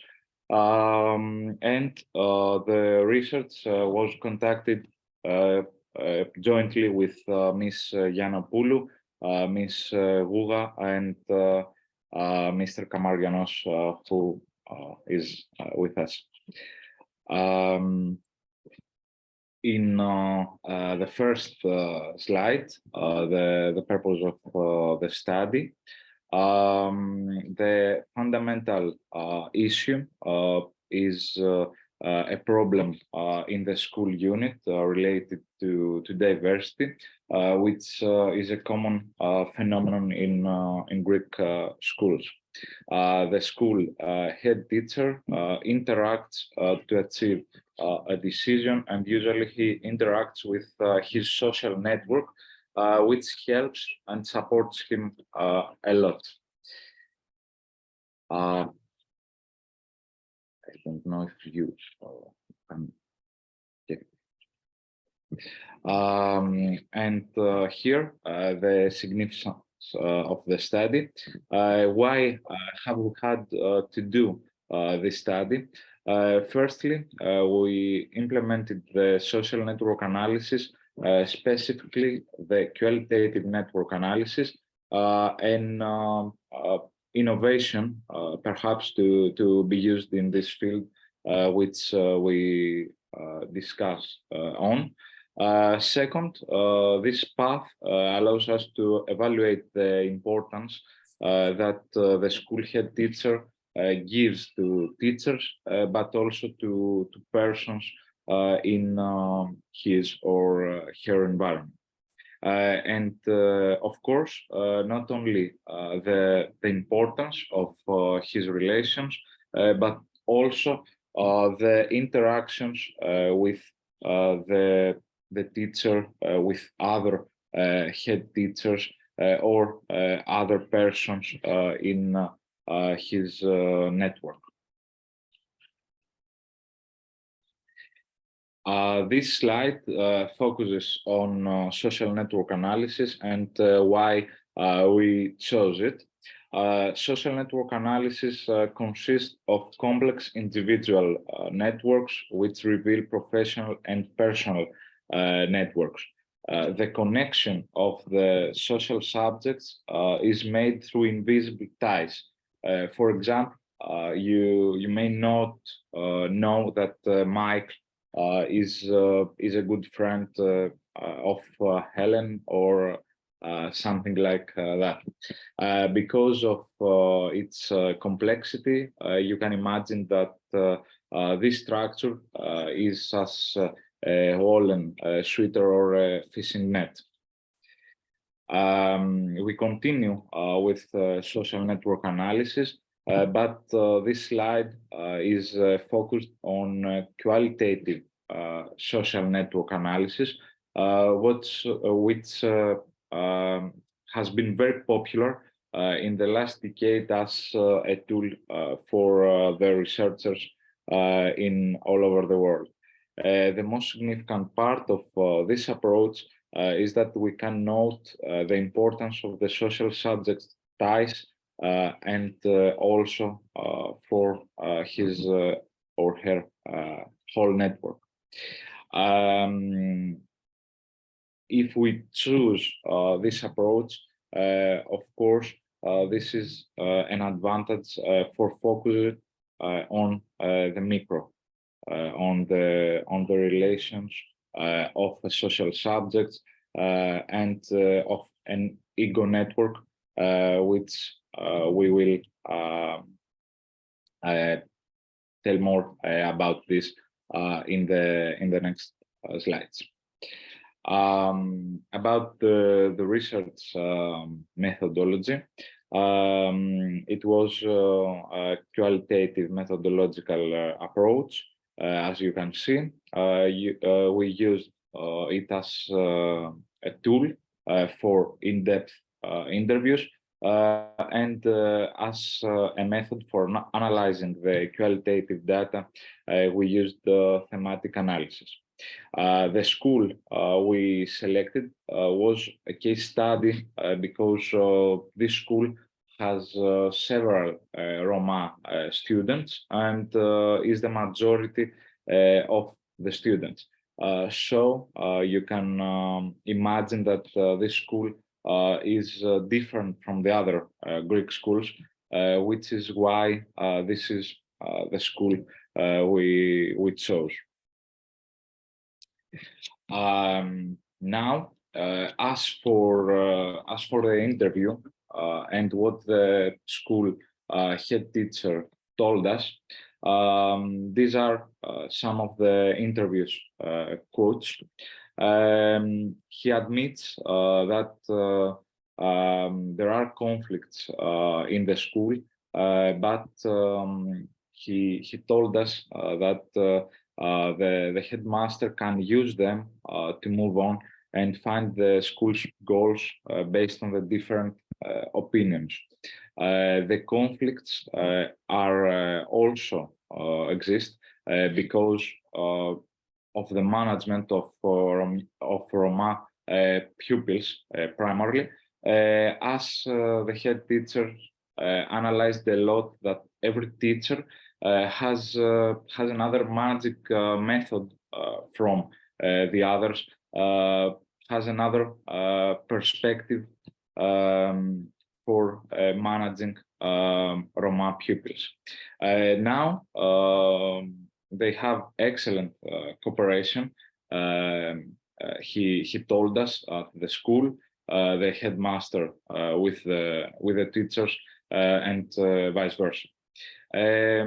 He underlined many times in the interview, and we think that is very important, that his colleagues are their co-workers whom all make the decisions about the school problems, about the everyday life in school, and the decision is collective.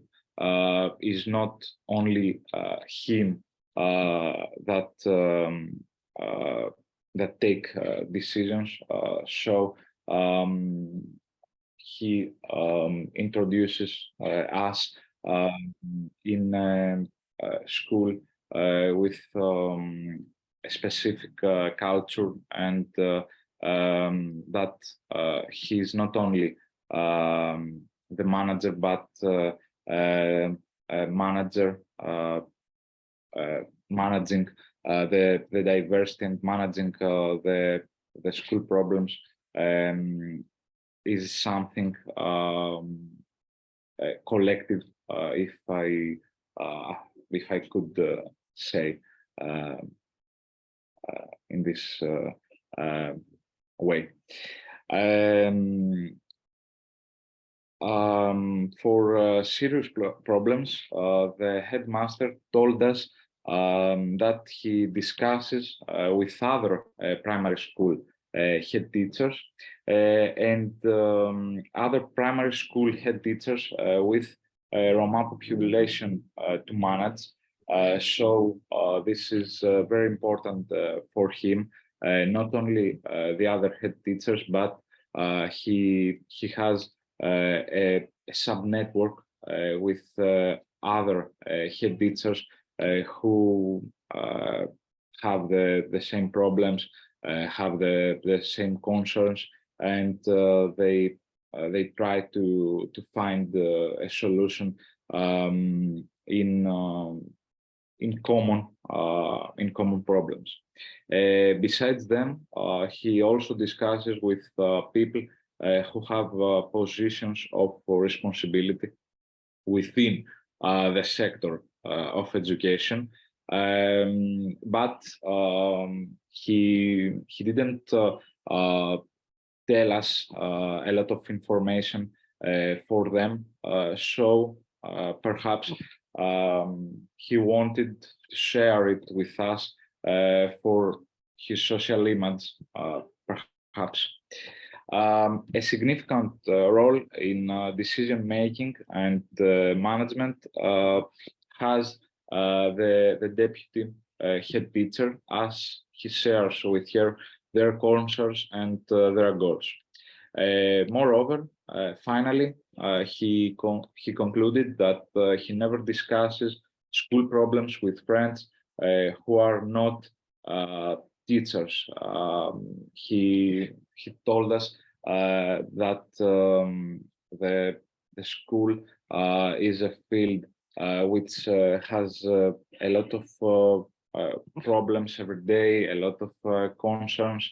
The school classroom is a very difficult field, and it's very complex to share all these problems with people who are not in the sector of education. So for the managing of diversity and the decision making, he responded to us that his network is only with teachers and with people who are in the sector of education. In this slide, we try to visualize. I don't know if you can see clearly the figure. Okay, we tried to visualize the social network of the primary school head teacher. This is an ego network. His relation, his interactions, and finally how he decides about school problems and how he manages the diversity. So the primary school head teacher have strong ties with the deputy school head teacher and other primary school head teachers. A tie also exists with people with positions of responsibility in the field of education, but this relation is not bi-directional, two-way. As you see, there are not two arrows, but only one.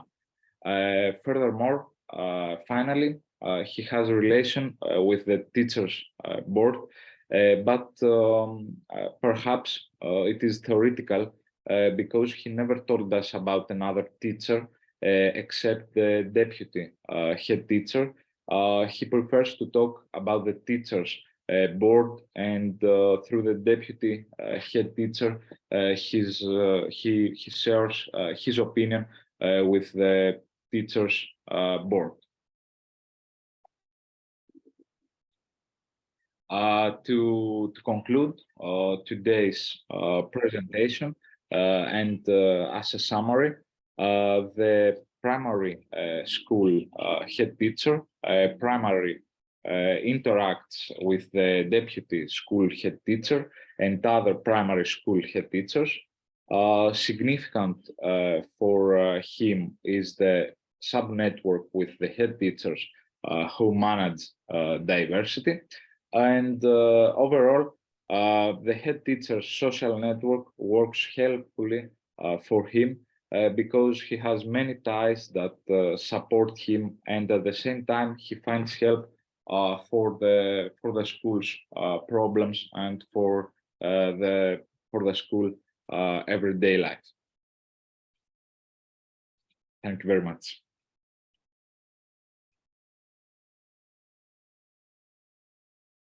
Thank you a lot for your presentation. I was really surprised on such conferences. We often encounter situations when people from different parts of the world do very similar things without knowing each other. In laboratory of social psychology at University of Lausanne, my colleague, which sits in front of me, also implements other-centered networks. And maybe it would be worth to put you in contact, but she implements it in relation to research of attitudes towards migrants and migrants networks. Thank you for your presentation. Do we have only one presentation left by David, or do we have other presenters who want to participate now to present their material? Yes, I also prepared a slide already to present. Okay, only David, and your presentation is the last, as far as I understand, absence of reaction in the audience. So David, you are welcome, and David is going to present his interesting approach of density, but also David is going to give some feedback about our yesterday's workshop, which we had online, and also participation with participants in Corinth here. And as far as I know, Risa Permanadeli is your supervisor. Yes. And she was not able to present yesterday, but she is also part of the Indonesian team. And the presentation will be a representation of citizens' dependence in the city imagery in my beautiful city, Jakarta, side B, dance performances series by Density. I'm very curious to listen, and I'm sure it will be something absolutely uncommon. Yesterday we had wonderful insights after the workshop. I need access to share screen, please. I need to make you a host.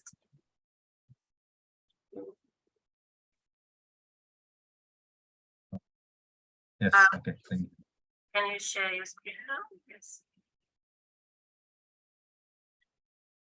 Okay, is it on screen now, the slide? Yes, we can see.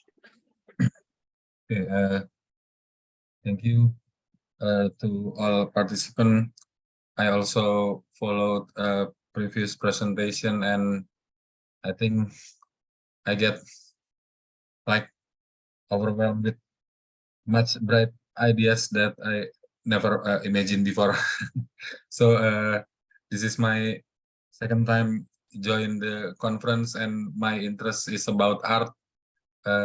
Actually, my background is visual art, and lately I also joined the city committee, especially for the dance committee.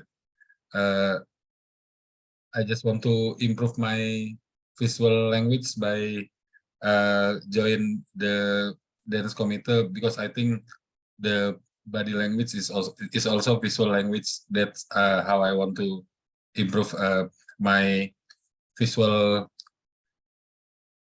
work later. So yeah, this is the title of my presentation. So this is analysis of a dance performance series back to last year, 2022, called My Beautiful City, Jakarta Side B, performed by Density. So I will first introduce about Density. Density is a dance company, just founded, not yet like 5 years old. It's just founded in 2021 by 3 dance activists. Those founders that already have a long trace with experience. So in Jakarta Dancing, know well enough these 3 person that found Density, Yola Yulfianti, Siko Setianto, and Jos Marsi. They are all dance activists, autodidact, and also academic. The key to density movement is about urban. So urban problematize, specifically Jakarta. And so density positioning themselves as part of urban art network. And in their showcase, they highlight the urban complexity. They also have program like regular meeting and practice, also showcase from the 3 founders. Even sometimes doing a show like commercial show for funding the organization. And the content of their movement is new possibilities of performing arts. And if we watch the performance, the form is mostly contemporary dance. So density is my research subject, and I focus more to the dance performance series in 2022 entitled My Beautiful City Jakarta Side B. So each choreographer showcased their choreography. This is the promotion poster for the event. Yola with the title Interface, Siko Setianto with the title Ora Obah Ora Mama, and Jos Marsi with the title Hidden Skin. Each performance are held July, August, and finally December. Just close the series. So there is a one thing these 3 dance works have in common. So My Beautiful City Jakarta Side B narrative is about imagining Jakarta when it is no longer the capital city. And the background of the theme is because our government, President Joko Widodo, announced already about to resettle Indonesian capital now from Jakarta in island of Java, later to island of Borneo.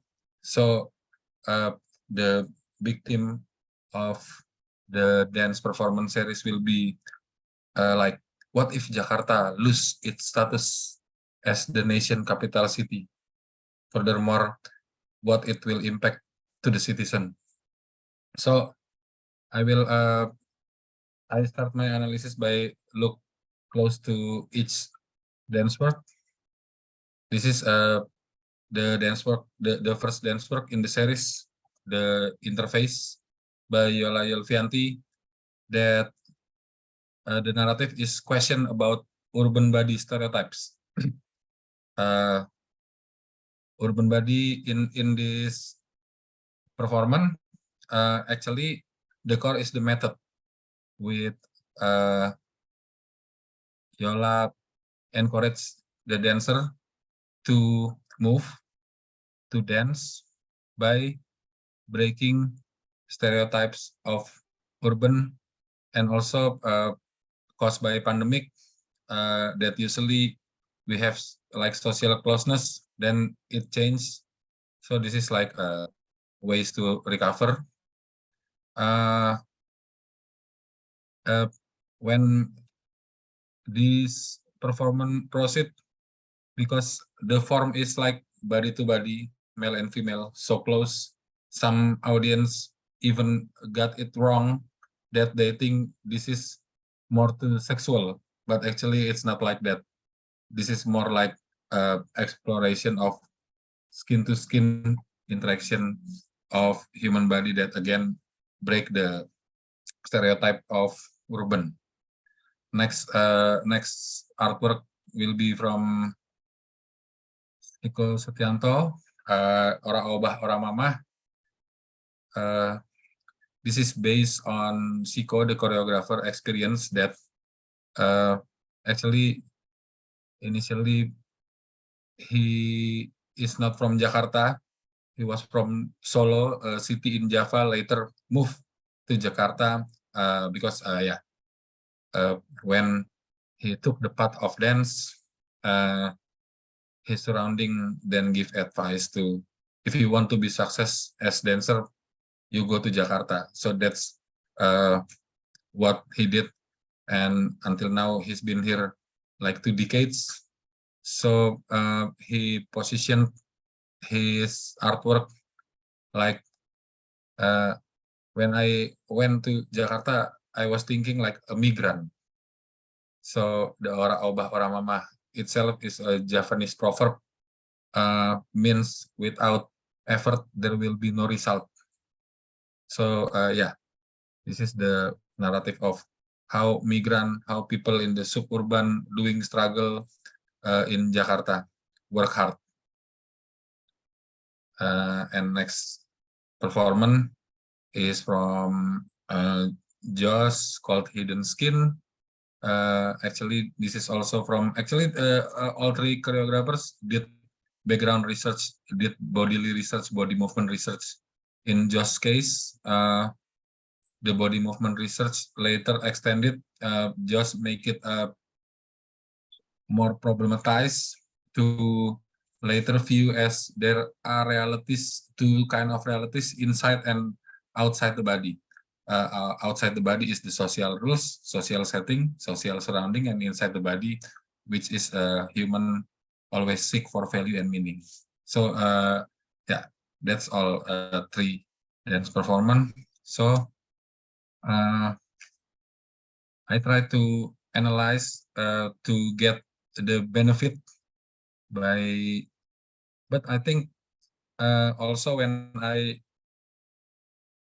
analyze, I don't want to go close to the performance, because I think Jakarta, with the title My Beautiful City Jakarta Side B, Jakarta is the source of inspiration. So it raised my curious to analyze the Jakarta as the inspiration source, not by focusing too much to these 3 performance. So, and also because density focus more to the urban, I'm thinking about how to analyze Jakarta as urban. Actually, what I view in those 3 performance, of course, it's a story about urban. It also narrative raised from reality and also being complex, apalagi delivered with the way of contemporary dance. So my curiosity took me to analysis the urban history of Jakarta. I make a like simple timeline that when Jakarta was urbanized, so I did research, and so it's the colonization period. At the beginning of 7th century, was Java included the area later to be Jakarta. It was Batavia, were urbanized according to Dutch creation for political and economic purpose. And the heritage, we can see there are Dutch architecture that was built by the time, and we still can see this kind of architecture in Jakarta. We have the old city area, kawasan kota tua. In fact, if we go to that city area, we can strongly sense the setting of urban, because old city here is the governor office. Not far from there is the harbor, and also the storage, and also the distribution by train, and far from here is the area for civil activities. So it's like an urban setting already by that time. And after the independence of Indonesia, we name it as all order government with the President Soekarno. It seems that Jakarta inherited the view of colonial city. We can see that the modern Jakarta, it was intended to be built by modern way, but physically, such as building large roads and hotel. And this is I show you a picture that is a main building during the old order government is the Hotel Indonesia. This is considered the first big architecture.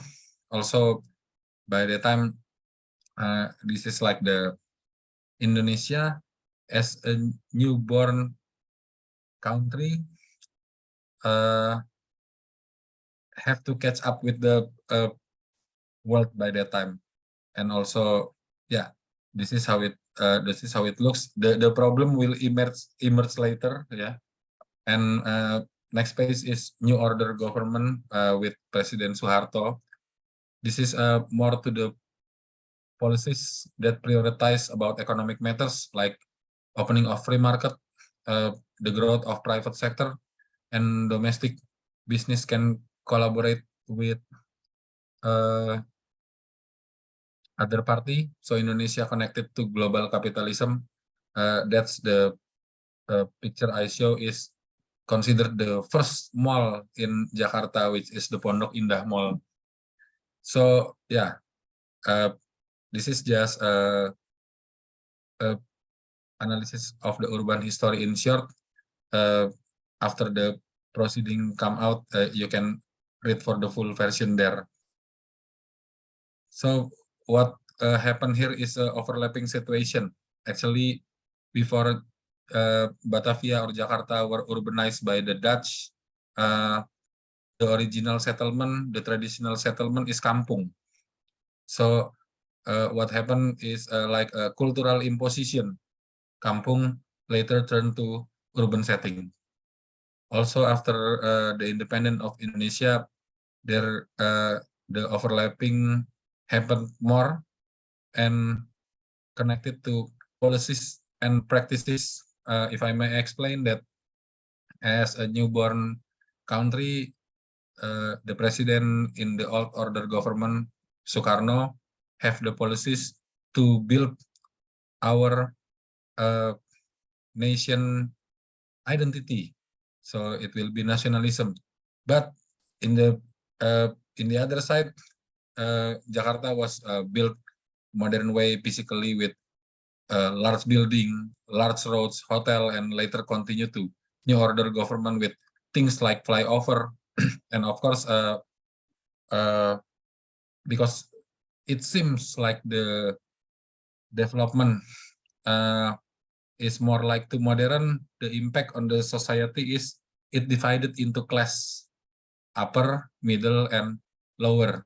So lower society related later were marginalized, like kampung is not at the center of the city. And then back to the days when I was a child, we have this traditional transportation called beca, and after that, yeah, the government delayed and forbid because it is like related to the lower society. So in short, what happened is values overlapping. This is the situation. Yeah, I think this is also a self-critic for myself, because even my home is not at Jakarta, but I still work much here. In fact, today I'm here at Jakarta to do the presentation.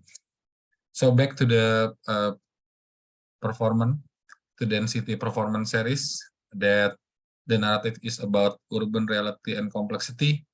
I think this complexity this reality actually because the view of Jakarta as the center of power and economy. It's always like that, that the branding of Jakarta as the center of power and economy, and later I will show you that all deeper analysis about its performance will direct to this aspect. For example, yeah, I cluster the dance work by Yola and Josh in one group because the background of those choreographers doing research body movement, and what I found is they question the urban bodies interaction, that not mainly for social fulfillment, but today is always intention of controlling or being controlled, or just because we have purpose for profit. So it's not social, but we interact like as in industry. And I think if this goes on, it's like terrifying. For Siko Setianto artwork, because it's related to his own experience as migrant that come from outside of Jakarta. So Jakarta is an imagery. It's a fantasy as a measurement that holds the meaning of hope. Yeah, like what Siko had before he still stay in Solo. Other advice that if you want to be to success as dancer, go to Jakarta, because let's say the entertainment industry, the media industry is developed in Jakarta. Here in Kampung, in village, we have nothing. That's always the narrative they advise outside the big city. But it can also cause the disappointment, because if you come here, the reality is not as beautiful as imagined. It's not like yeah, what the, let's say, the media for tourism and promotion display. Yeah, actually it can be kind of harsh here. So in conclusion, the beautiful city Jakarta Side B is about Jakarta that not exists as reality, but just as an imagery, also not by consciousness, but constructively.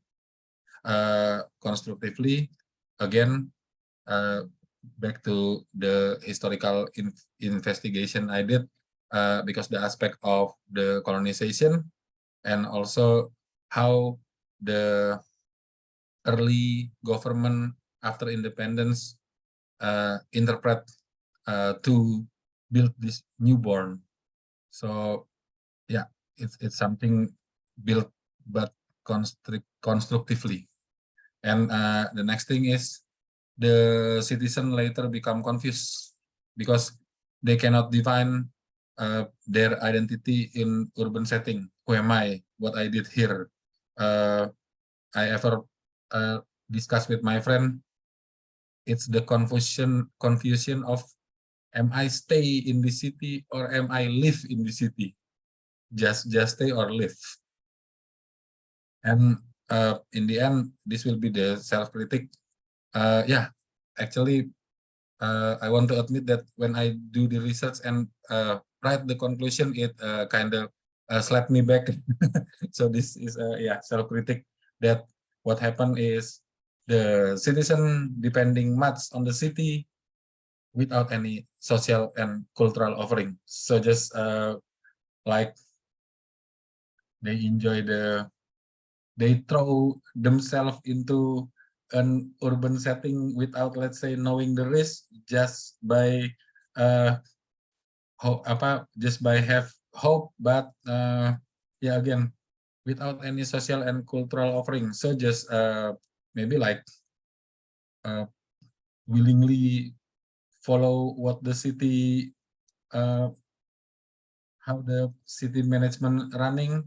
So yeah, the position will always be cannot give offering. So so this is a kind of self-critic, especially for me. So I don't want to be like this. So for this conference, the day before the conference, so it will be yesterday, me and Ibu Lisa, actually we propose a workshop, urban citizen dance workshop with the density team itself. Yeah, at least we try to do, since I wrote here, the citizen just depending on the city without any social and cultural offering. So yeah, we try to do it. So this is a record, a short record. Yesterday we did a 40 minutes workshop, but I edit the highlight. Okay. Oh, I'm sorry. I think can you hear the sound? Because no, not yet. Okay, so I'm sorry because I haven't shared sound. Bentar ya. I will share it with sound. Yeah. Okay. I'm sharing it with sound. Oops. We are using this Zoom account for our workshop, right? Yes. Yeah, What it's time okay. is now in Indonesia? What time is it? Okay.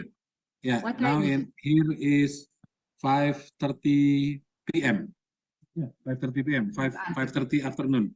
Okay, in the afternoon. That's okay. Thank you, David. So see you in a Thank half an you. hour. And the research is supervised by research David, and introduction of this workshop will be given by David. It's a pleasure.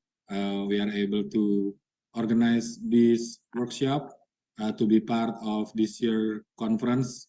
That this workshop is like an additional workshop program we propose also because the workshop is related to the article that I will present tomorrow about urban citizen dance. We intend to do this offline.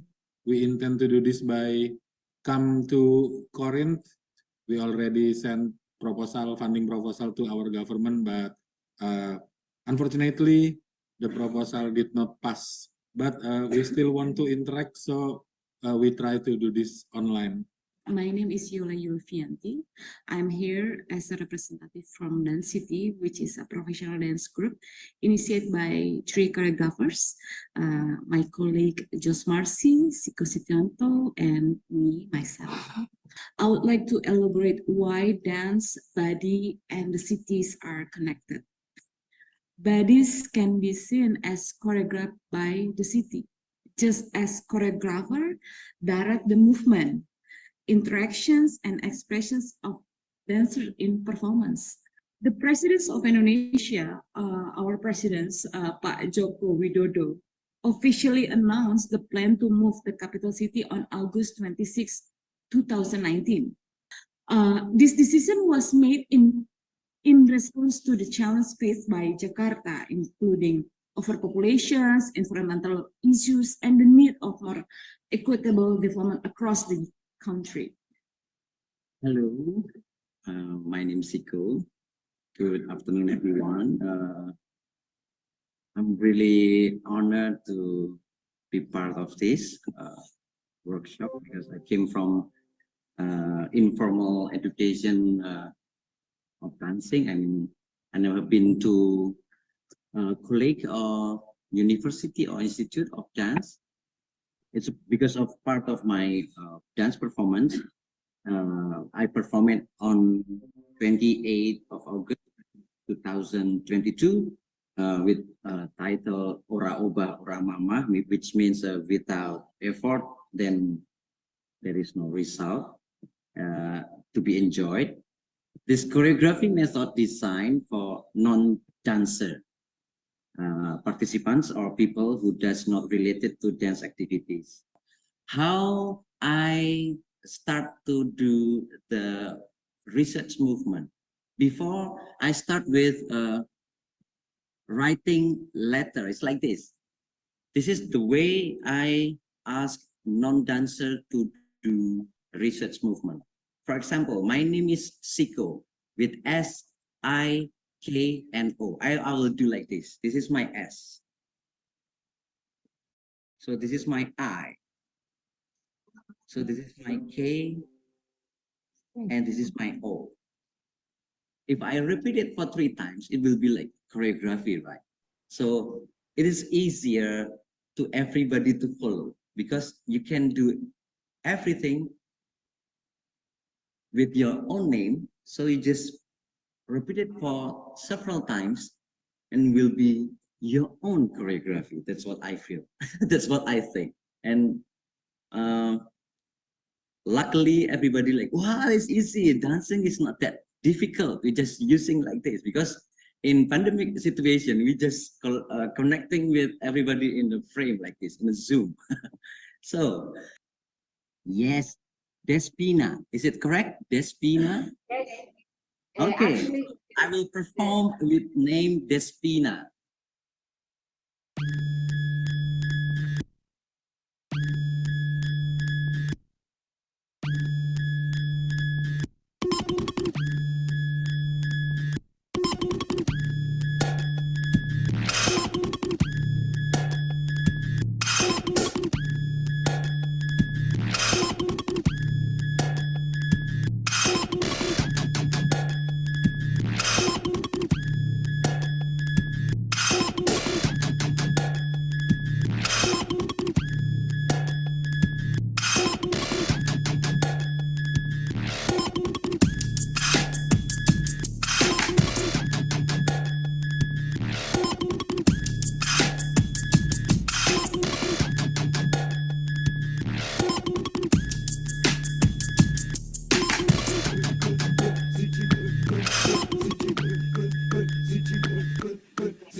But for us, and especially for myself, from my experience working with social disadvantaged groups like immigrants, prisoners, refugees, etc., I think that this approach could be like a way to start a conversation between us and make them feel to build this team building feeling, and then start working deeper in other issues. Yes, this is my point. Thank you so much. Technique is very can be very useful for integration of disadvantaged people. Thank you very much. It was really very, very interesting. Thank you very much. And would like to have you with us actually. Next time we hope to meet you and have you here also for it. Thank you very much. I hope we can meet directly.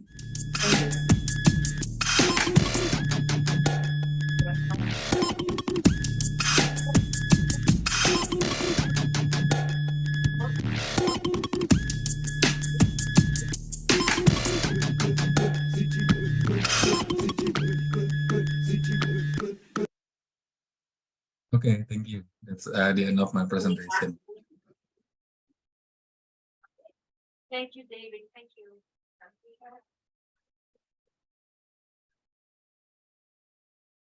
Thank you. I think it was our last presentation and our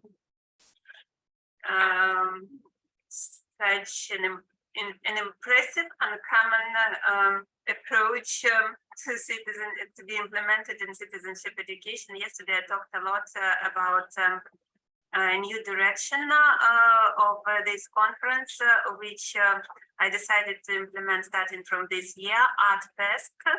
You can check website of the conference with several videos on it.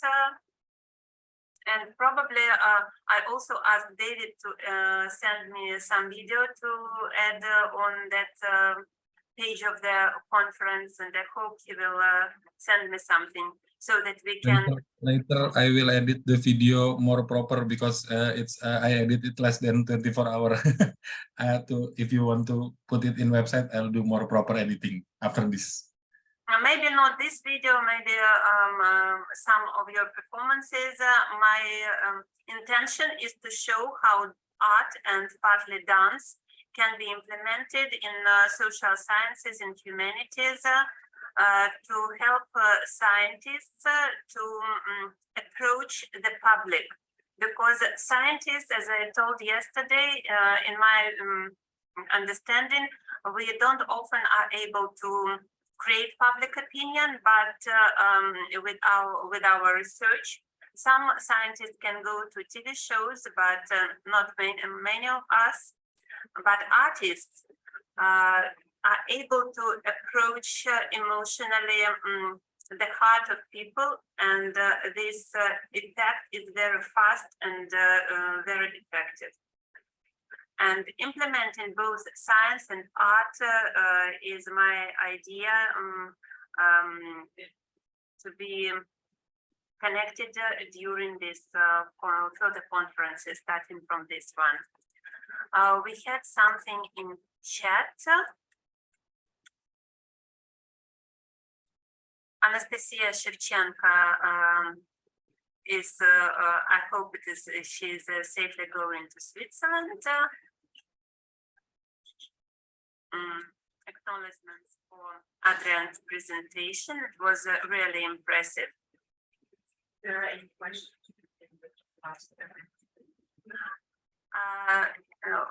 I would like to invite a discussion of last 3 presentations. Do we have any questions? I see that Adrian has a question.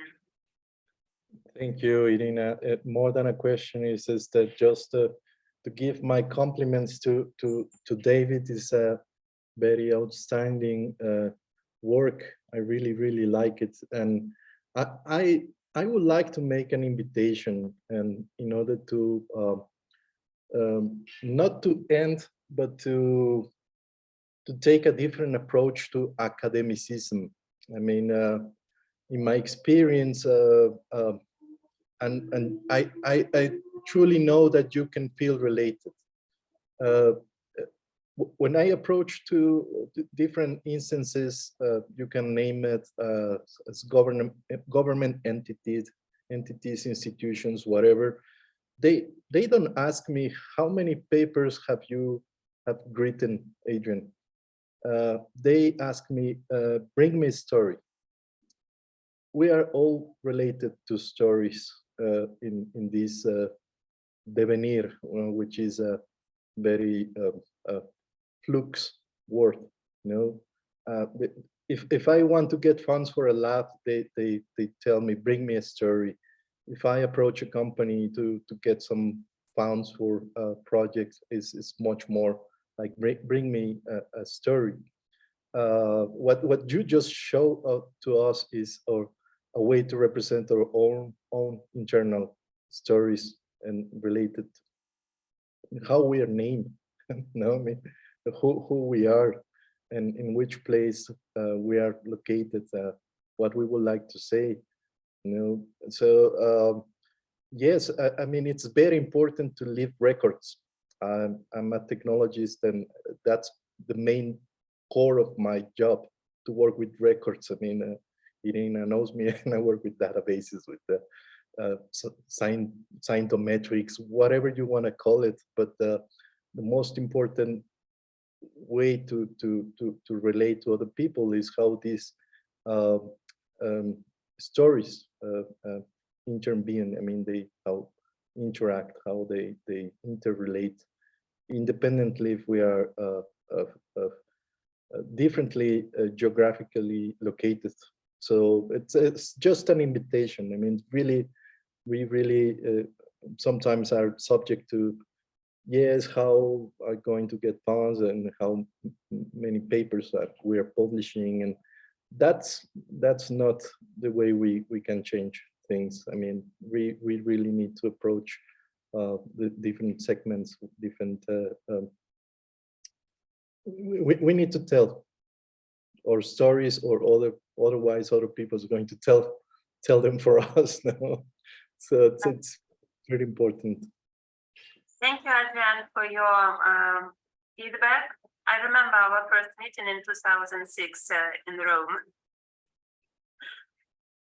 I have a question to Aleksandar Janković for his presentation regarding connection between education level and attitudes to gender roles.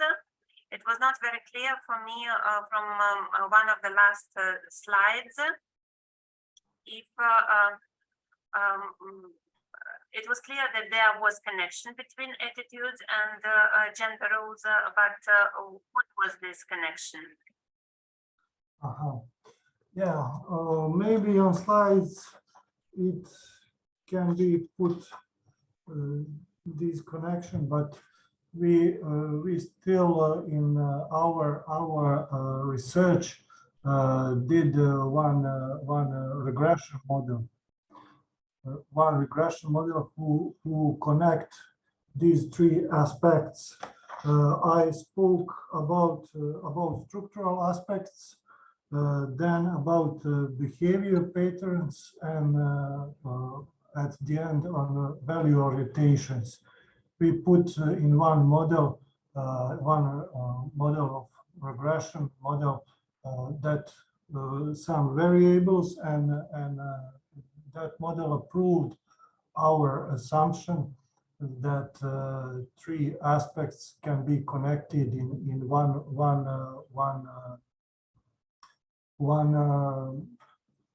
how to say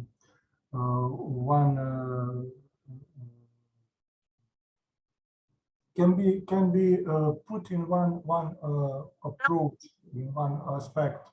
Model, probably.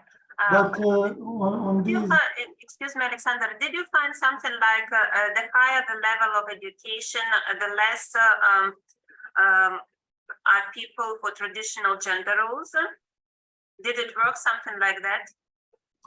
yes, but you know, we approached only multi-member families, and it is a special kind of population, and I don't think that that relation we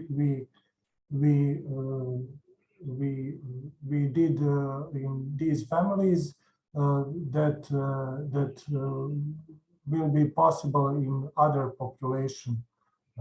I don't think so. So I see that you intend to have further research. Yes, yes, but we are limited by our space to present a huge amount of material we collected. That's right. Thank you. And also I would like to acknowledge presentation from our Greek colleagues implementing ego-centered network, and I hope we will keep in touch and maybe find some space for cooperation. Does anybody have any other questions, or maybe feedbacks or comments, or what would you like to implement during our next conference in 2024?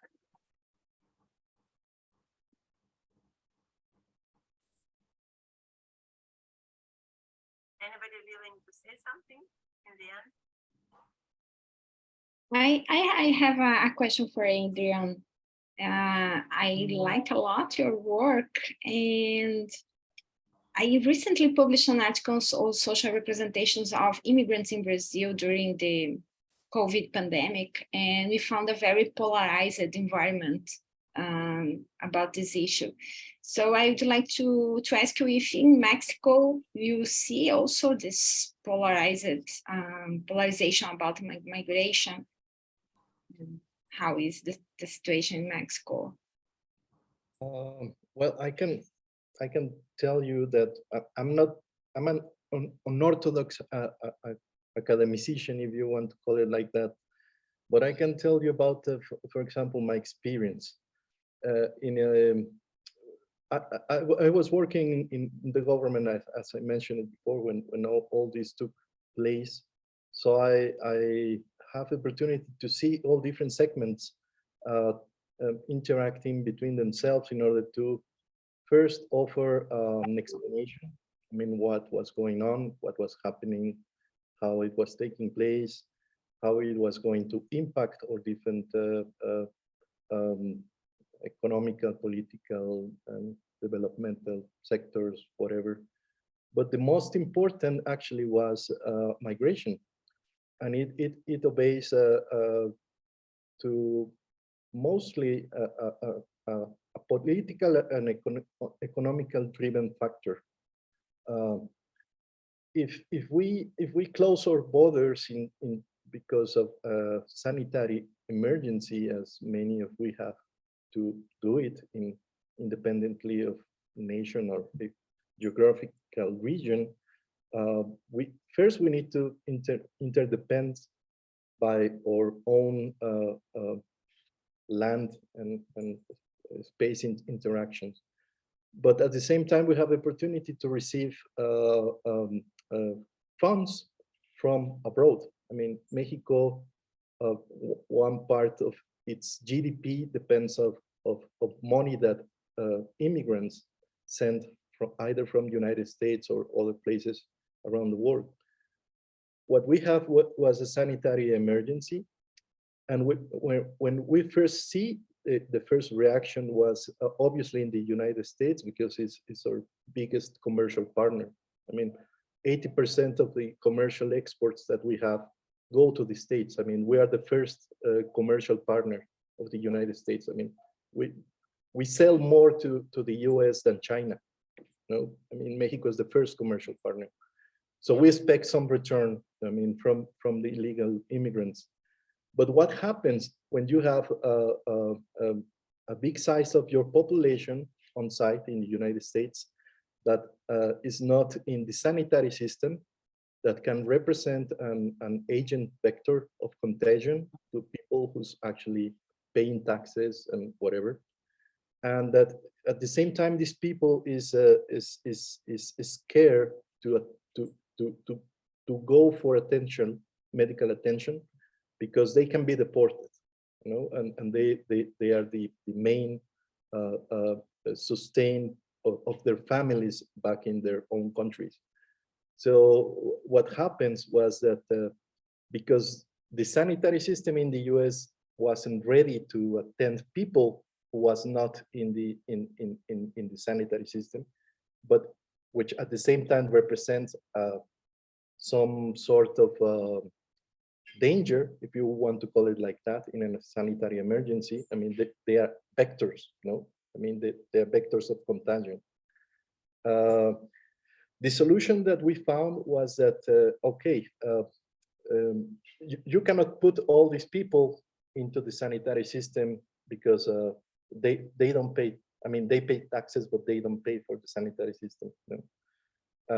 You cannot deport it because it will have an economical impact for the US as well. You know? So the solution that we found was that you cannot stigmatize these people, you cannot demonize these people. You need to attend them through a different channel. So the design was to attend them through the private sector. I mean, it's where public-private partnerships actually take place. So the Mexican illegal immigrants got their shots, the vaccine, flu shots, in the local pharmacies. I mean, they could go there. People at the pharmacies obviously knew they were illegal immigrants. They don't require their data. They don't need to access into the system, no. But they can have a record. I was speaking about records, which is important to have a registry, you know, of things, of how many people was actually being vaccinated. So we reduce all these biases, all these psychological, sociological, psychosociological perspectives into a technological channel, a technological system. You know? So in that way, we could see this phenomena that you are actually mentioning, but at the same time, we realize ourselves that we have to do the same thing in Mexico. You know, I mean, in Mexico, it's the public healthcare works very well. I mean, it's completely free. I mean, you as an immigrant can go and have medical healthcare without hesitation, without having to pay for anything more. But we were being like overwhelmed as a system, you know, because we have to attend the whole population in Mexico independently of being national or non-national people. So, but we didn't have this same response of fear, for example, of the other, you know, because it was in our territory. We just see it like, okay, we don't have enough clinics, we don't have enough vaccines, but at the same time, we don't want everybody to get sick. So what we can do? I mean, we can just treat them in pretty much the same way. I mean, so what happens in the US with the private entities, with the pharmacies, and etc., we did the same, but in the public sector. So it was in an opposite way. And in that sense, I can say thank you, Adrian. Yes, I'm sorry, but we have to finish now. Your approach and the experience of Mexico is very important. But maybe the very last some remark, and we need to conclude our. I don't know if I answered your question, but it was pretty much what happened in that way. Thank you. So, if there are no more questions, maybe from our colleagues from Greece, there will be some final remark who are connected online.